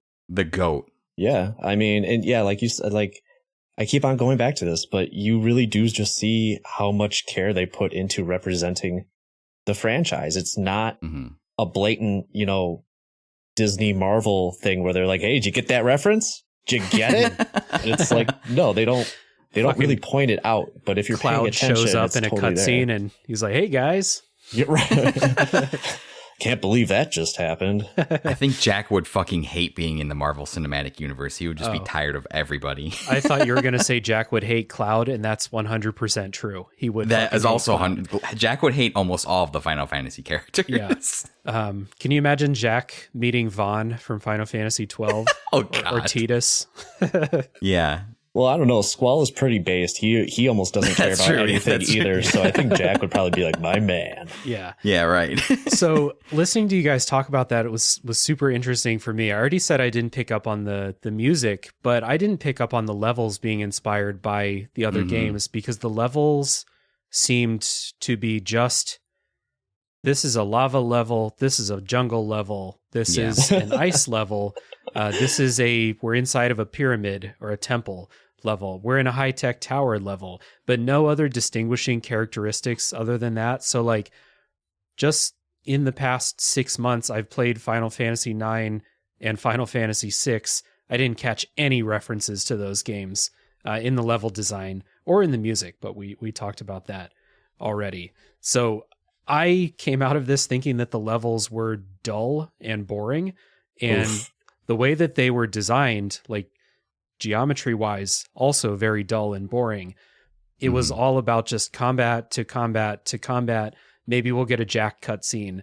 And I do want to shout out the voice actor for Jack, named, I'm hoping I'm pronouncing Motion Melvin, because Jack's voice acting is very good, very funny, really enjoyable. Everyone else in the game sounded like they were just like, you have a decent sounding voice. Would you like to voice Neon? Yeah, I think Jack's voice actor, as cheesy and campy as it might be, he owned that role. They very clearly told him, the director nailed that direction for him for that role perfectly. They very much told him, it's like, this is what it's going to be, and this is the way we want you to act it. And he was like, all right, it might be stupid, but he owned it for sure. Yeah, I love Jack's voice actor. I desperately hope we get more of this character voiced by him for sure. Yeah, I didn't really mind a lot of the voice acting, actually. I thought it was very good for what it was. I don't play a lot of modern RPGs just because it's just way too, I don't know how else to say it. They're just way too fucking anime for me. And the dialogue is always just full of, and like, Jack, it's RPGs you're playing? Jack does give you the yes, there is still a lot of that in this game. Not as not as egregious as some other games. So Right. I just find a lot of that incredibly cringy, so I just kind of stay away from it. Not that I'm saying any of those games are terrible or anything, it's just not for me. But I thought, for what it was fine. Again, I was going into this game knowing it was going to be incredibly stupid, so why would I care about the voice acting? Right. I did want to shout out Jack's voice actor in particular for owning that, like Eric said. Absolutely. Yeah, he went for those lines. He went 110% on all of that stupid shit. He was probably like, wait, you want me to say what? What do you want me to scream? I thought this was a Final Fantasy game. Yeah. Right. Yeah. And the thing too about the characters, when you're walking through the stages, they will say things that reference, part of the environment that is also itself a reference to a Final Fantasy game. So there's that too. Yeah, I really enjoy how subtle that is because they really don't beat you over the head with it. Even for, so like the most memorable level to me is the one I know the most is the Evil Forest level from Final Fantasy IX, which, yes, I mean, obviously, and you even texted me, he's like, let me know when you get to the Final Fantasy IX level. And just the way they incorporated the music with that, I know this is kind of dipping off music a little bit, but even like subtle things in the environment where in Final Fantasy IX in the Evil Forest, there's a spring you get to that you can drink out of that will heal your characters. It's like, well, I found that spring in the Final Fantasy IX level of Strangers of Paradise. And yeah, little things they would say would just be like little callbacks. And even there are different zones on the map where they would be like certain callbacks to like specific references in the games. Another one I got to was like, they mentioned the part of the journey that you were on in Final Fantasy X, the Snow Mountain level is representative of the Snow Mountain level in Final Fantasy X. I don't remember what it is, but they kind of talk about in not so exact ways that journey that Tidus and that whole gang took in that game. So it's very subtle, but it's just very cool about how everything from the name of the zones to very small, minute details in the environment to just the very subtle music in the back is just there to remind you of the history of Final Fantasy. That's cool. I will say, I think it's Jed. I found Jed really fucking annoying. Like every time he talked, it's always something like, "Oh, I'm so sorry, Jack. Oh, I didn't mean to do that. Oh, next time I'll do better fighting." It's just like, dude. All right, you could stop. You could just stop being a whiny piece of shit. I feel a lot like Jack right now. Like, shut up. There's a lot of Jack in all of us. 100%. Right. So that's really cool what you guys have described with the levels, like with those subtle details that apparently I'm too dense for. Not the first time I've been too dense to notice something on the show. Not going to be the last time. It just happens sometimes. So that is cool. And yeah, wanted to shout out the voice actor. Already talked about how your items, your armor and stuff is shown in the cutscenes. Always made me laugh when Jack is, doing Jack's thing, but he's wearing a mask that has no eye or mouth holes in it. And so, yeah, good times. So good time to get into some final thoughts and recommendations for Stranger of Paradise. So the question that we ask in this portion of the show is, do you have any wrap-up thoughts on the game? We've talked a lot about it up until this point, but also, who would you recommend this game to? I guess I'll take it first since Keith is there in stoic contemplation. Yeah, I went into this game, even with, Keith telling me stuff about it, even after hearing everything around it, I honestly didn't know what to expect going into this game. And for every reason that this game has to not be successful, I found myself really enjoying my time with it. And I think if you are a Final Fantasy fan, if you have played any number of these games that you would consider yourself more than just like a passing casual fan, I think that you should give this game a look because there are subtle details there that you'll recognize, and I think you will appreciate. If anything, it's great for just a 20 to 30 hour action game that, I guess it doesn't really matter too much if you understand the story or the lore. You can just enjoy Jack being Jack for 30 hours and just killing some Final Fantasy monsters. And you know, in an age where it seems like every game that come out has to either redefine the industry or it's a failure, we could use more, just like Dave said, like we just need more of like these really great 7 out of 10 games, and that's what this is. So yeah, if you can pick it up on sale, there's no reason you shouldn't at least try it. Yeah, so I would recommend this to people that could never or don't like Final Fantasy games. Conversely, if you do like Final Fantasy games, you're really doing yourself a disservice on playing a really good video game. But maybe I'm wrong. Maybe I'm wrong because you all hate Final Fantasy 16 without even playing it. So, man, I am just really shit talking Final Fantasy fans. I'm sure Dave does not condone any of that. This is a main quest podcast, opinion only. So yeah, I mean, I'm going to kind of echo a lot of things that Eric just said. It is quite literally, yeah, the best 7 out of 10 game. We didn't talk about it visually. It's also like the best looking PS3 game that I've ever played. It's like enjoyable trash. It's enjoyable garbage. I feel like this game was made for me because it's not serious. I don't care about graphics that much, but it looks fine.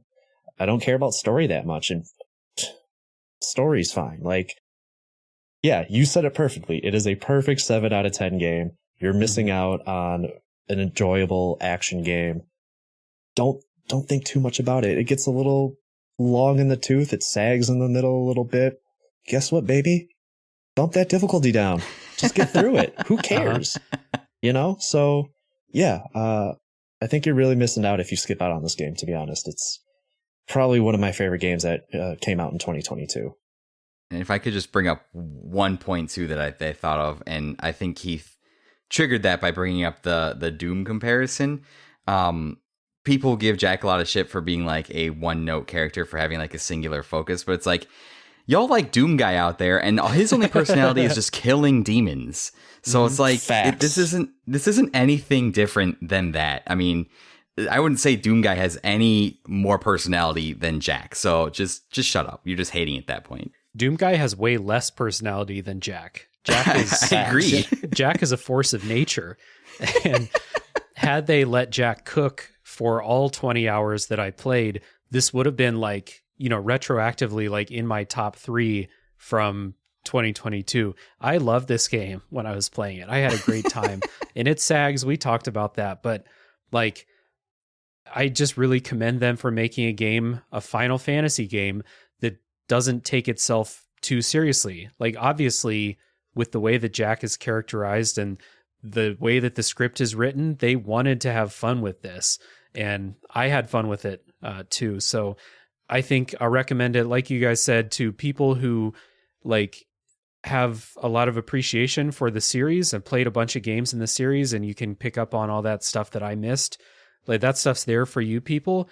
If you like nu metal and the attitude surrounding it, this game is for you. More than any other video game I've ever played since like Tony Hawk Pro Skater 2. This game is for you.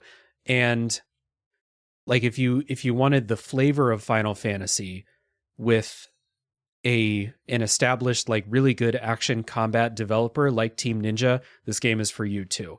I really think, like, if you value games that take big swings in weird directions, you should also play this regardless of how you feel about Final Fantasy, because it's a weird game. It's the characters and stuff are not like a bunch of other stuff I played, especially AAA Square Enix games. So pretty easy for me to recommend this. Just like it's easy for me to recommend that people listen to The Unlockables and the main quest. Eric, where can people find The Unlockables? It's a masterful transition, Dave. Yeah. Very well done. Very well done. But yeah, if you want to interact with me, hi, my name's Eric. I host the Unlockables podcast. You can find it wherever podcasts are available. I think If it's not available on your podcatcher of choice, just let me know and I'll put it there for you. But if you want to interact with me, all my links are on linktr.ee/unlockables podcast. That's the Twitter, the Instagram, all that good stuff. That's where I interact with most people. You can join the Discord. We have a great group of people. Dave and Keith are both there, and we just hang out. We have a good time. Post some things that will not be mentioned on a certain channel that is cursed. But just you'll have to sign up and see what that's all about. And then if you feel so inclined, we have the Patreon at patreon.com/unlockables. You can sub at 2 tiers and just get a couple of extra goodies, a couple extra side projects I'm running. And I'm eternally grateful for anybody that decides to do that. So, yep. And Keith, main quest. Yeah, so a lot like Strangers of Paradise to Final Fantasy, if you like a little bit of Dorito dust in your podcast, you catch a Main Quest podcast on pretty much any podcasting platform. If you're listening to this, you can probably listen to my podcast.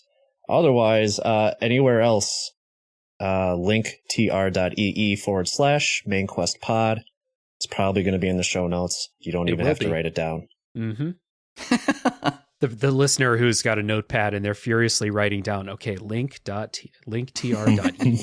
Yeah, it's all in the show notes. So again, I'll recommend that people check out both the Unlockables and Main Quest podcast. The Unlockables for interviews with other creators and all of your Kingdom Hearts needs, and Main Quest for the journey through all of these retro games and retro gaming systems. Down in the show notes, you'll find that. Again, big recommendation. Now, to support Tales from the Backlog, if you would be so kind as to go and leave a rating and review if you haven't already, I'm gonna pump that up this time. Really helps out all of us. In fact, go leave a rating and review for the Unlockables and the Main Quest as well. You don't have to listen to it. Spotify makes you listen, but you can listen to 2 seconds of 2 episodes, then you can do it. So go ahead.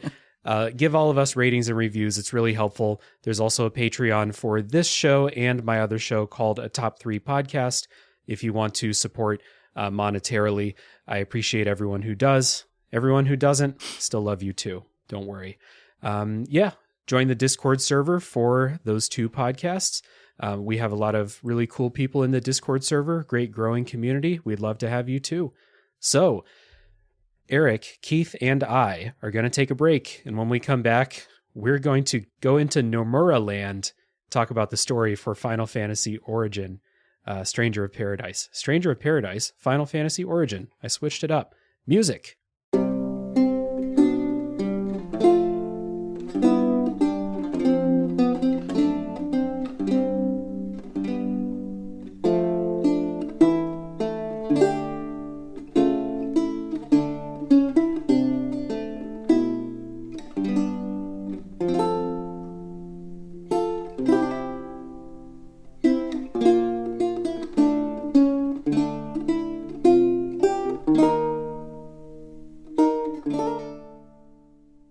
I'm back, and it's spoiler time for Stranger of Paradise, Final Fantasy Origin. The Nomura elements of the story have gotten into my brain, and I'm starting to mix up the words in the title. But we're back, and it's time for spoilers. And this is going to be an episode where we're going to spoil like late game revelations right now. We're not going to go in chronological order through this story. So if you haven't played and you don't want to be spoiled, get out.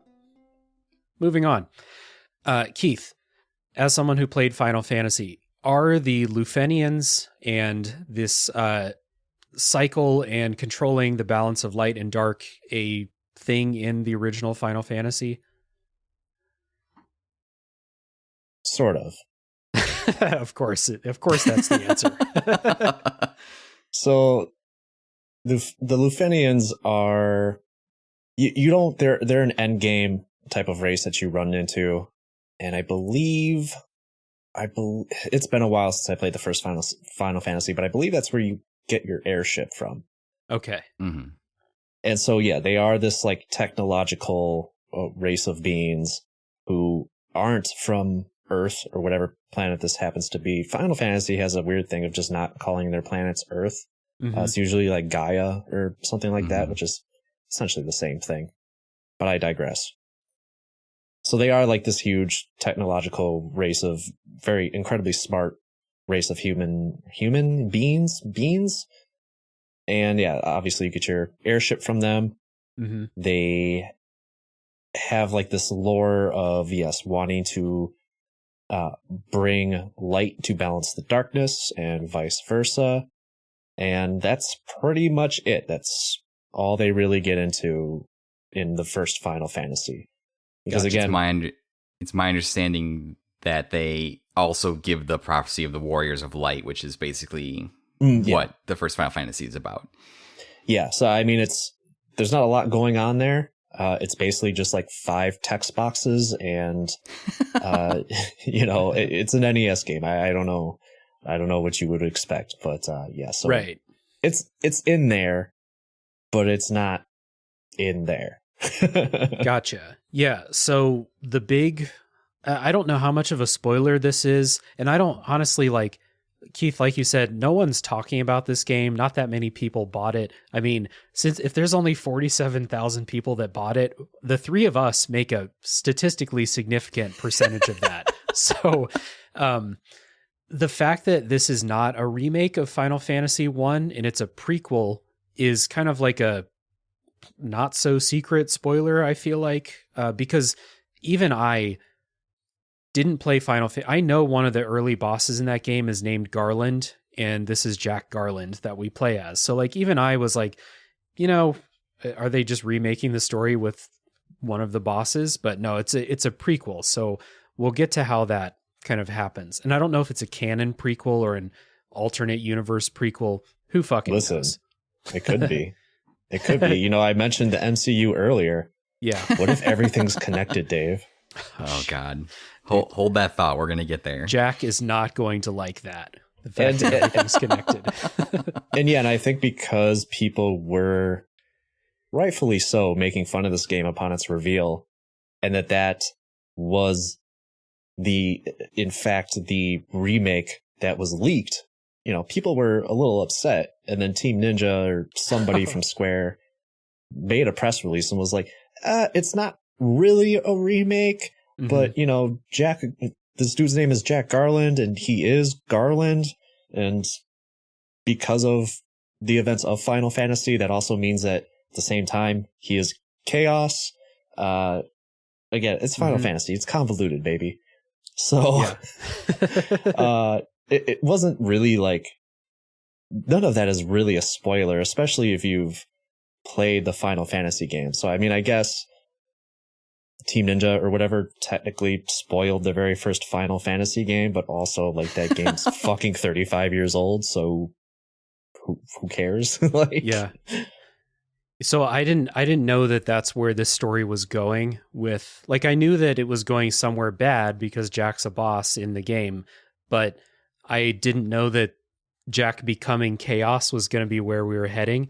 So that was cool. When the story started going that way, I was like, oh, this is interesting. I didn't see this coming. That was not the part that interested me. That was not the part where I was like, what? Yeah. But I think it's interesting too. We basically get to that point. It's almost like 80% of the way through the game. I think one of your last visits to the main city of Cornelia, where basically, like you said, the Lufenians exist in this world, but they've retreated from this world and gone to a different dimension, and their ultimate goal is to have like this balance of light and dark in this world, to create this perfect utopia. That is their overall goal. And everybody that you play as Jack and his party are part of what the Lufenians invented. It's called the Stranger Project, and they use the strangers to kind of help maintain this balance of light and darkness. No, hang on. This is the classic Nomura stuff. This is fantastic. I'm just laughing because I want to. It sounds ridiculous. No, it sounds like when you sit on your hand for a long time and masturbate. The Stranger Project. Yeah. The Stranger Project.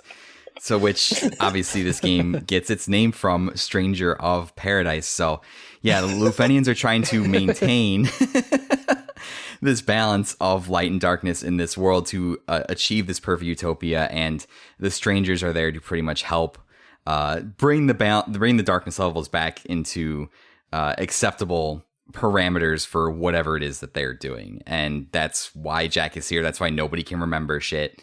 That's the whole thing, is the Lufenians are behind all of this. Right. So Jack and Co. are the strangers.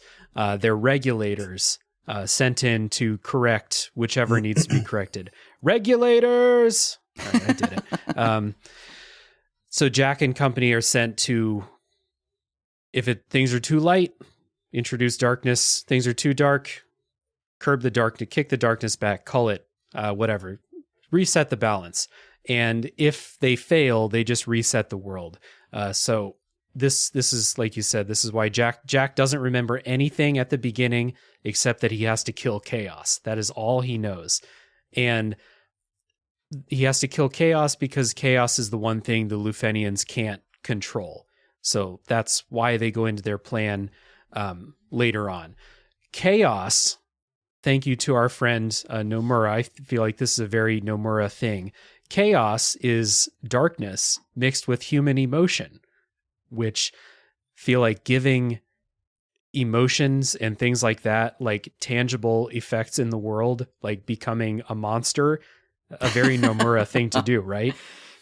This is textbook Nomura. This is where, after dealing with his bullshit for 25 years of my life, this is where I can, like you said it earlier in the episode, I can see the code, the Matrix code in the story of what he's trying to do. Yeah, it's classic light versus dark. It's classic, humans are fallible and their emotions and their hearts cause a lot of the devastation and terrible things in the world, but also cause good things to happen. And it's not always as cut and dry as it seems, right? It's not light is good and darkness is bad. It's like, well, they both exist and you need them in equal amounts to maintain that balance. It's the balance of nature stuff. That's textbook Nomura 101 syllabus day. That's all his stuff. So Keith, what was it?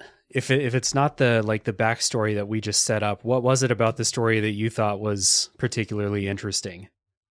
So when the story kind of seemingly drops out, when they finally figure out, when Jed, Ash, and Neon, or whoever the hell else you may happen to have in your party, because it doesn't matter, as we talked, when they start to decide they're going to help Jack get his memories back, and going through these stages, right, which are part of him getting his memories back. He has to remember reliving these moments or whatever, and going and destroying these agents of chaos, I think that's what they call them.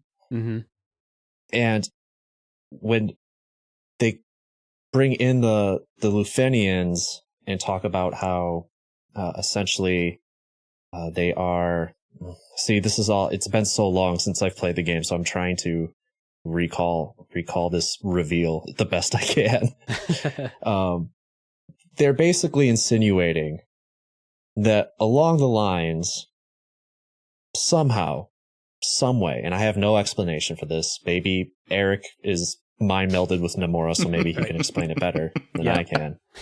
They have like that, what's that thing where twins, like when they find out like their twin is in trouble, like they have a feeling or whatever. My so Nomura sense is tingling. Yeah.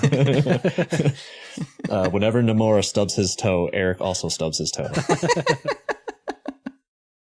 So they're alluding to the fact that somehow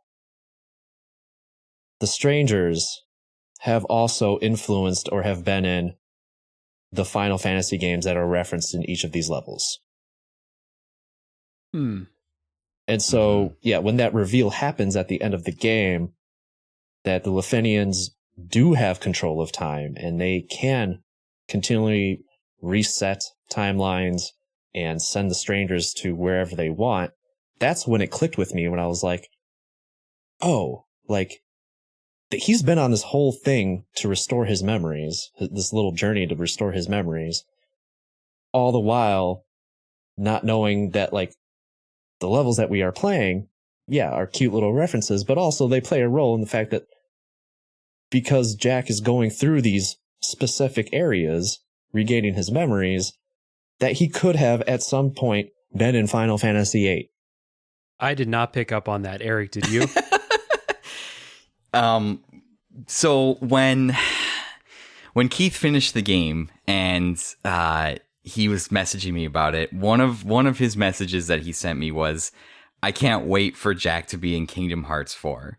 And as soon as he sent me that message, I was like, "Oh, okay. I have an idea of what is happening here." So basically what Keith is insinuating is that the Lufenians kind of have their hand in the goings-on of the Final Fantasy, I guess if you want to call it the multiverse, the multi-dimension, all of these games, and this isn't by far not the first game to kind of insinuate this. We have the Dissidia games where all of these Final Fantasy characters kind of come together. Oh, and yeah, shit. that's a whole fucking other fuck. dude. That's a whole other can of worms that we're not going to open right now. Oh my God, I forgot. So yeah, so what it appears to be is that the entire, it's not specifically stated because we mostly focus on the Final Fantasy 1 story mythos universe, but yeah, we're going through these other areas that are that represent the other Final Fantasies. Are the Lufenians kind of in charge of everything that's kind of going on in the other Final Fantasy games? They're treating Final Fantasy 1 like this experiment. They're able to reset the timeline to try and attain this perfect balance of light and darkness. It's been inferred through conversations with Astos, with these data logs that you find in the game, that this is not the first time they've reset the world. They've reset the world hundreds of times to try and get this correct. And again, this is another very Nomura thing, a mysterious shadow figures organization behind pulling the strings. And you kind of start organization, to see, you say? Yes. You kind of start to see, okay, Nomura's pulling the same bullshit he did in Kingdom Hearts, kind of. This all part of whatever grand scheme he has going on. But that is the big reveal of this game, is that the Lufenians are kind of causing all of this stuff to happen. And when Jack finds this out, him and Astos basically, in one of Jack's previous times in the world, set up this plan to turn him into chaos and stop the Lufenians from abusing the people of this world, just resetting their lives over and over and keeping them essentially perpetually trapped. Despite the fact that from the Lufenian point of view, they're trying to create a perfect world for them, but they're really kind of doing it in a really shitty way. It's basically what I got out of it. You guys played Final Fantasy X, right? Yes. Yeah. When's the last time you guys played it? Has it been a while? A couple years ago. A couple years, yeah. Oh, I went back and played the first 3 hours of it, a little bit after I played this game. And that first time you're forced to play Blitzball. If you're paying attention, you look close enough, Jack Garland is sitting in the crowd. No fucking way. No, I'm lying. No, I was just saying, I'll be like, no way. That little kid that Tita signs an autograph for in the first chapter, that's Jack. Yeah. He's also one of the nobles in the Final Fantasy IX sword fight at the beginning. Exactly, yes. yeah. Oh my god. Yeah. You get a text box. Queen Braun was impressed, and Jack was impressed. And Jack Garland was impressed. No, it was like Jack Garland didn't give a fuck. Yeah, right. That's true, yeah. Oh, man. But anyway, yeah, my jaw dropped with the whatever this might do to the Final Fantasy, not even the Final Fantasy universe, because I don't think Nomura is even involved in 16. So I don't maybe think so. This is a way for him to introduce, because I think, and Eric can correct me because you are the Kingdom Hearts guy. I don't think Kingdom Hearts 3 really had any Final Fantasy characters. No, you're right. It did not. So maybe this is an easy way for Nomura to get Final Fantasy character, because technically Jack is a Final Fantasy character. So Jack could very much just come into Kingdom Hearts, right? Okay. Dave, how far off the deep end are you going to allow me to go here? Just, please. Dude, I'm giving you a diving bell. Okay. All right. So, yes, that was one of the big things, was the fact that there was little to no Final Fantasy representation in Kingdom Hearts 3. It was a very, very big deal. Nomura in interviews has said going forward that they want to reintroduce that element in Kingdom Hearts 4. And they're trying to figure out a way to balance that between that and the Disney stuff because, you know, you must appease your corporate mouse overlords first and foremost. Yeah. But one aspect of this story that is very easily overlooked if you don't get a lot of the data logs or pay attention to some of that extra stuff is, and this is where my insane lore dive today went into the deep end. The Lufenians, before they start running experiments on the world of Cornelia, meet this other dimensional being only known as the Collaborator. That's all that he's referenced. It's referenced as, they are referenced as, it not gendered or anything like that. This is some real like Bungie naming convention shit. The Witness, the Traveler, the Collaborator. It's some real bullshit. But the Collaborator, they talk to him and say they basically want to save their world Cornelia because they know it's going to be destroyed in several thousand years due to the imbalance. And the Collaborator's like, okay, I can help you with that because he's an super smart extra planar being. And the Collaborator is the one who gives the Lufenians the elemental crystals. And the crystals allow the Lufenians to be able to reset the world as many times as they want. So they place the crystals in the world, and the people basically end up worshiping these crystals, which creates the imbalance of light, which causes the Lufenians to inject the world with darkness to balance it out. Jack and Astos come up with their plan to stop this when they figure out that the Collaborator and the Lufenians discover that humanity is basically the cause of the imbalance, and they plan to just flood the world with so much darkness it's going to turn everybody into monsters, and then the strangers can just kill all the monsters, and they don't feel bad about it, and then the world will be perfect because, you know, genocide is the solution to every problem, apparently. We do not know who this Collaborator... Yes, put that out there for sure. If you ever want to ruin my career, Dave, go ahead. We do not know who this Collaborator is. The game ends without us that question being answered. And that is a very Nomura thing. Even more than a shadowy organization in the background pulling the strings is a person pulling the strings. Right. That is textbook Nomura. And there are a couple of theories posited as to who this might be that unifies the universe, right? Are you laughing at me? Because I'll keep going. No, if you want. I just love how you're almost profiling Nomura as if he's a serial killer. Yes. It's the only way to understand these games. I've got it locked down. Okay, sorry. So there are a couple of theories. The first is being that this person could be Sid, because the original Sid from Final Fantasy 1 was a Lufenian. He invented the airship. He was like one of the technological scientist leaders of like the Lufenians before they disappeared. Sid isn't even in Fantasy Final 1. Fantasy. In Final Fantasy 1? No, he's not. Sid isn't a thing until Final Fantasy 2. They said that he was the creator of the airship that you find. Interesting. Okay, so we're going to toss that one aside because that's not even my most interesting one. The second one that was posited was that the Collaborator is Tetsuya Nomura himself.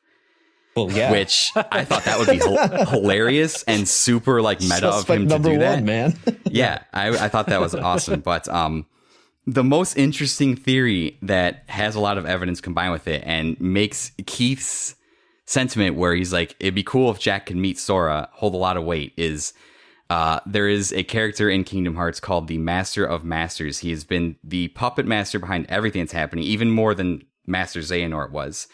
And his background is very kind of sad. He's lost a lot of people close to him fighting the darkness. And so he basically has a plan to defeat the darkness that involves killing a lot of people. It's been hinted at through as many times as we've seen him, which is not a lot. And so a lot of people are positing that this might be Nomura's way to bring the Kingdom Hearts universe into Final Fantasy through the master antagonist of the Kingdom Hearts franchise, the Master of Masters. So that could potentially be that, because he has been shown in those games to have a understanding of technology beyond normal people. He invents a book of prophecies that basically foretells the future. He invents the first Keyblades.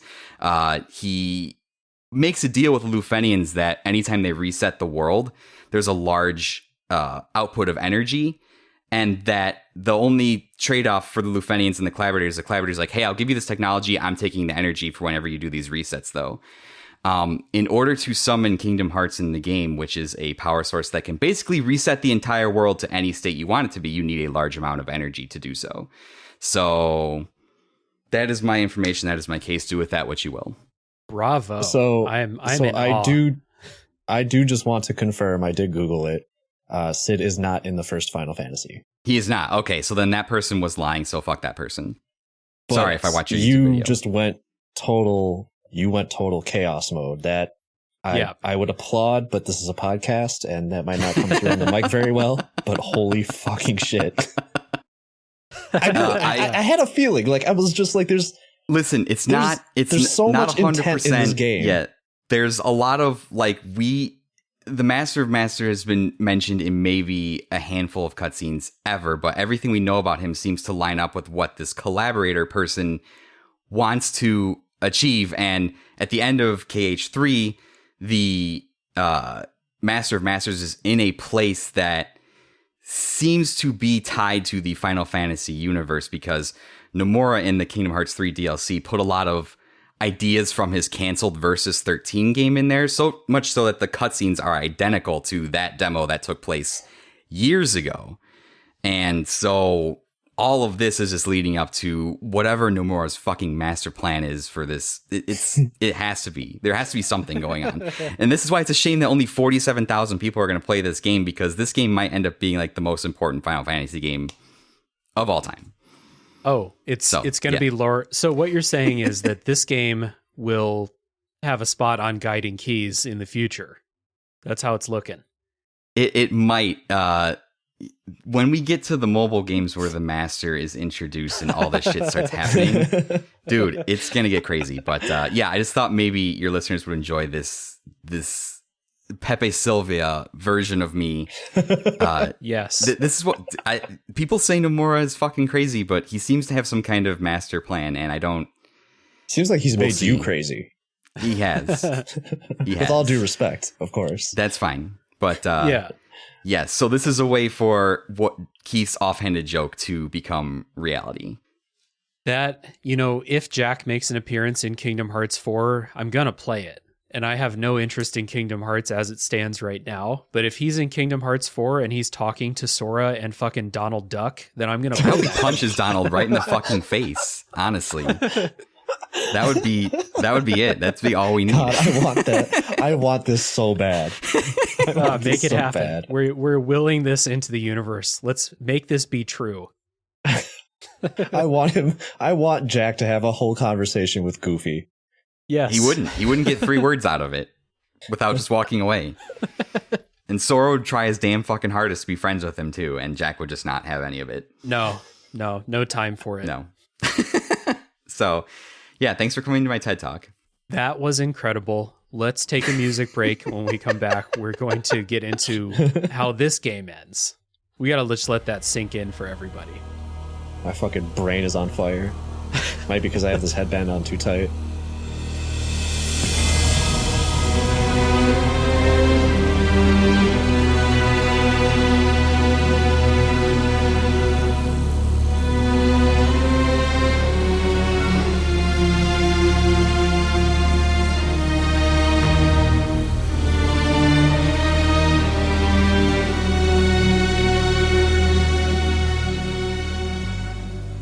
So what Eric kind of touched on there is Jack and Astos figured out this plan, and they concoct their own plan to make Jack become chaos, because this is the only thing that can stop the Lufenians. It's the only thing they can't control.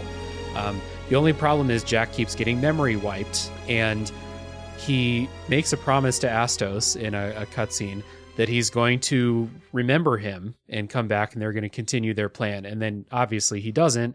He keeps getting memory wiped, and Astos kind of becomes the Joker while this is happening like dozens of times. So you yada, yada, yada, you fight Astos because of course you do. And we get to like the final part of the game, which I thought was a cool story section for once in this, where they have the plan to let Jack become chaos. Jack kind of lost his drive there for a bit, and then he he has this thing where he's like, I need a reason to fight. I need somebody to hate.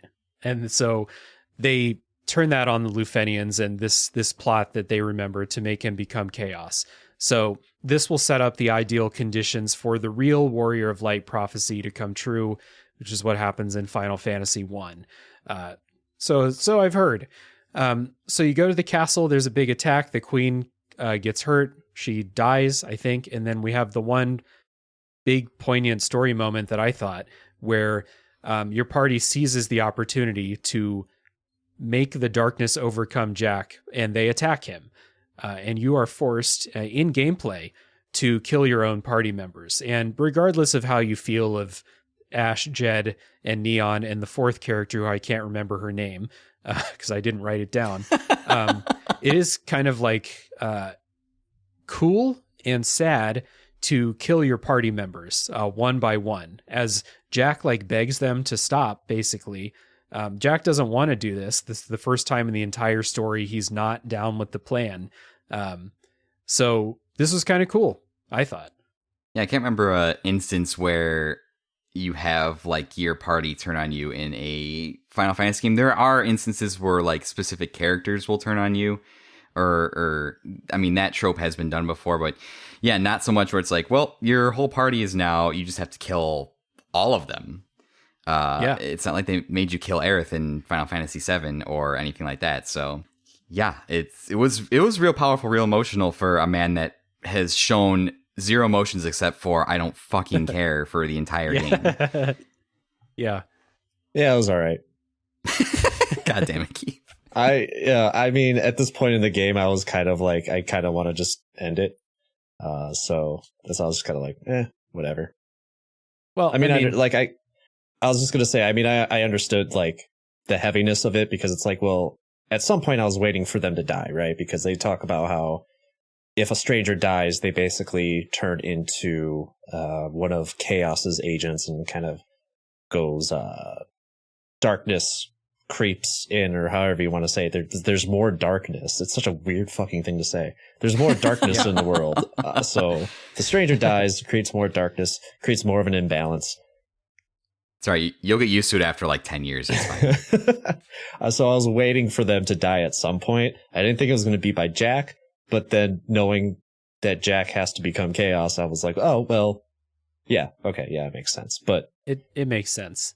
And so that extra darkness mixed with all of Jack's emotions, because Jack's an emotional boy, causes more chaos. And then it overtakes Jack and you become Chaos. So you have a plan with Astos to ambush the Lufenians at like the extraction point because they've been on this mission.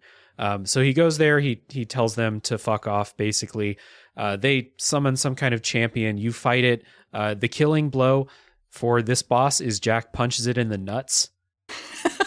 In this final one, the final blow. In like the cutscene. So fitting end to the game. This is when Jack starts being Jack again.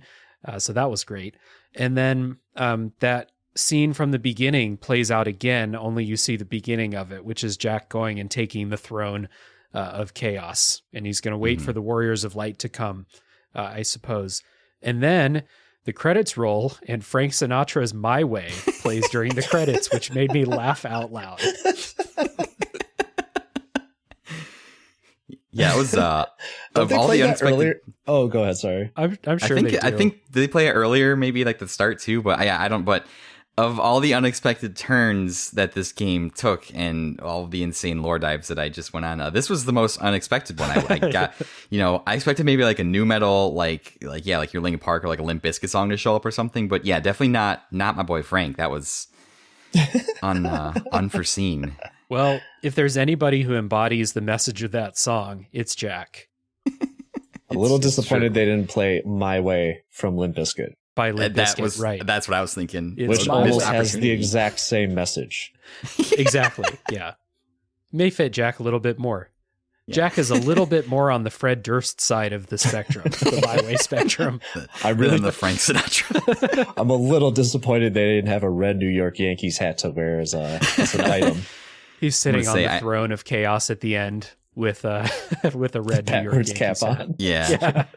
I'm going to say I'm now going to compare all people on the Frank Sinatra, Fred Durst scale of comparison for now to all time. So yep. we all fit on there somewhere. Yeah. So that was a cool end. Like the ending of the story is pretty cool. Frank Sinatra caught me off guard. I laughed through the credits. And then, I came out of this wanting to play the original Final Fantasy game. And like you said, Eric, probably the Pixel remaster, if anything. I have the NES version, on emulators and stuff, but I heard the Pixel remaster is good. So why not do it that way? Yeah. And I was really intrigued too, because I think one of those end cutscenes you see is, Jack sitting there in the garland armor, sitting there, and the door opens and the 4 warriors of light slowly walk in, and you notice because that one guy has that stupid fucking hat with the horns. And then it kind of just cuts off, and you'd be like, oh, maybe one day it would be cool to have like a more modern take on Final Fantasy 1. But I think for now the Pixel remaster will do just fine. Yeah. Keith, did you play the Pixel remaster or no, NES but version? Knowing you, that is probably going to be the way to go, because there's going to be a lot more quality of life things over the NES. I do love the NES version for all its faults, but I think even in the episode that I did, I was like, this does not fucking hold up. It is broken. It is Pokemon green and blue, whatever the fuck versions, green and red, broken. Like that, it's broken. Yeah. But I still like it. I just got the nostalgia for it. So yeah, definitely in the plans. I'll put it in the next, the group of Final Fantasy games I want to play next is to play the original. So I have Jack to thank for that. And I have the two of you to thank for coming on the show and talking about it with me. Thank you guys so much. This is another transition for you, Eric. This is pro podcasting shit. Thank you guys so much. This has been exactly what I wanted this episode to be. Thanks for having me. You go first. I always have to time Keith's pauses because I never know. Especially, I can't judge by his eyes with those mirror sunglasses. Exactly. He's committed to the sunglasses for the whole show. It's really impressive. We're past 2 hours now with the sunglasses and the headscarf. But Dave, thank you so much, and I appreciate you letting me just kind of go on my rambling TED talk there at the end about how Nomura's master plan is to unite the entire Square Enix universe. So I guess we'll see if that happens, and we'll see if Jack is at the forefront of whatever that looks like. There's been speculation because of all the different levels or name the different dimensions, right? Like Dimension 9 is Final Fantasy 9. The Lufenians come out of Section 19, so people are like, hey, that's Final Fantasy 19, but I guess we'll have to wait till then to see if that's what's going to fucking happen. Look forward to that in 2041 when we get Final Fantasy 19. Right. Well, when they do eventually remake that Final Fantasy 9 game, I said that Final Fantasy 9 game like it's just a game. Jack Garland. Put Jack Garland in there. Yeah, just unassuming. Well, there is Garland in that game. Well, there's a Garland in almost all of the Final Fantasies too. It's just one of those running things. Well, that's what we thought before this. Now that Eric went off on that big explanation that Nomura 501 level class, who knows? Yeah. No, and Nomura is the final boss of the whole series. Calling it right now. And yeah, thanks for having me back on, Dave. I'll take any chance I got to praise this game and its unlimited fucking off the wall goofiness. Yeah, people should play this game. Absolutely. When I was putting this, thinking about this episode, I was like, well, I got to get Keith on here because I know Keith wants to talk about it. Any chance he gets. And then I was like, Eric said he wanted to play it too. Let me get him on. Little did I know that we were going to get the full Nomura dissertation. So that, great choice. So thank you guys again. Thank you everybody for listening. Tune in next week for the next game to come out of the backlog.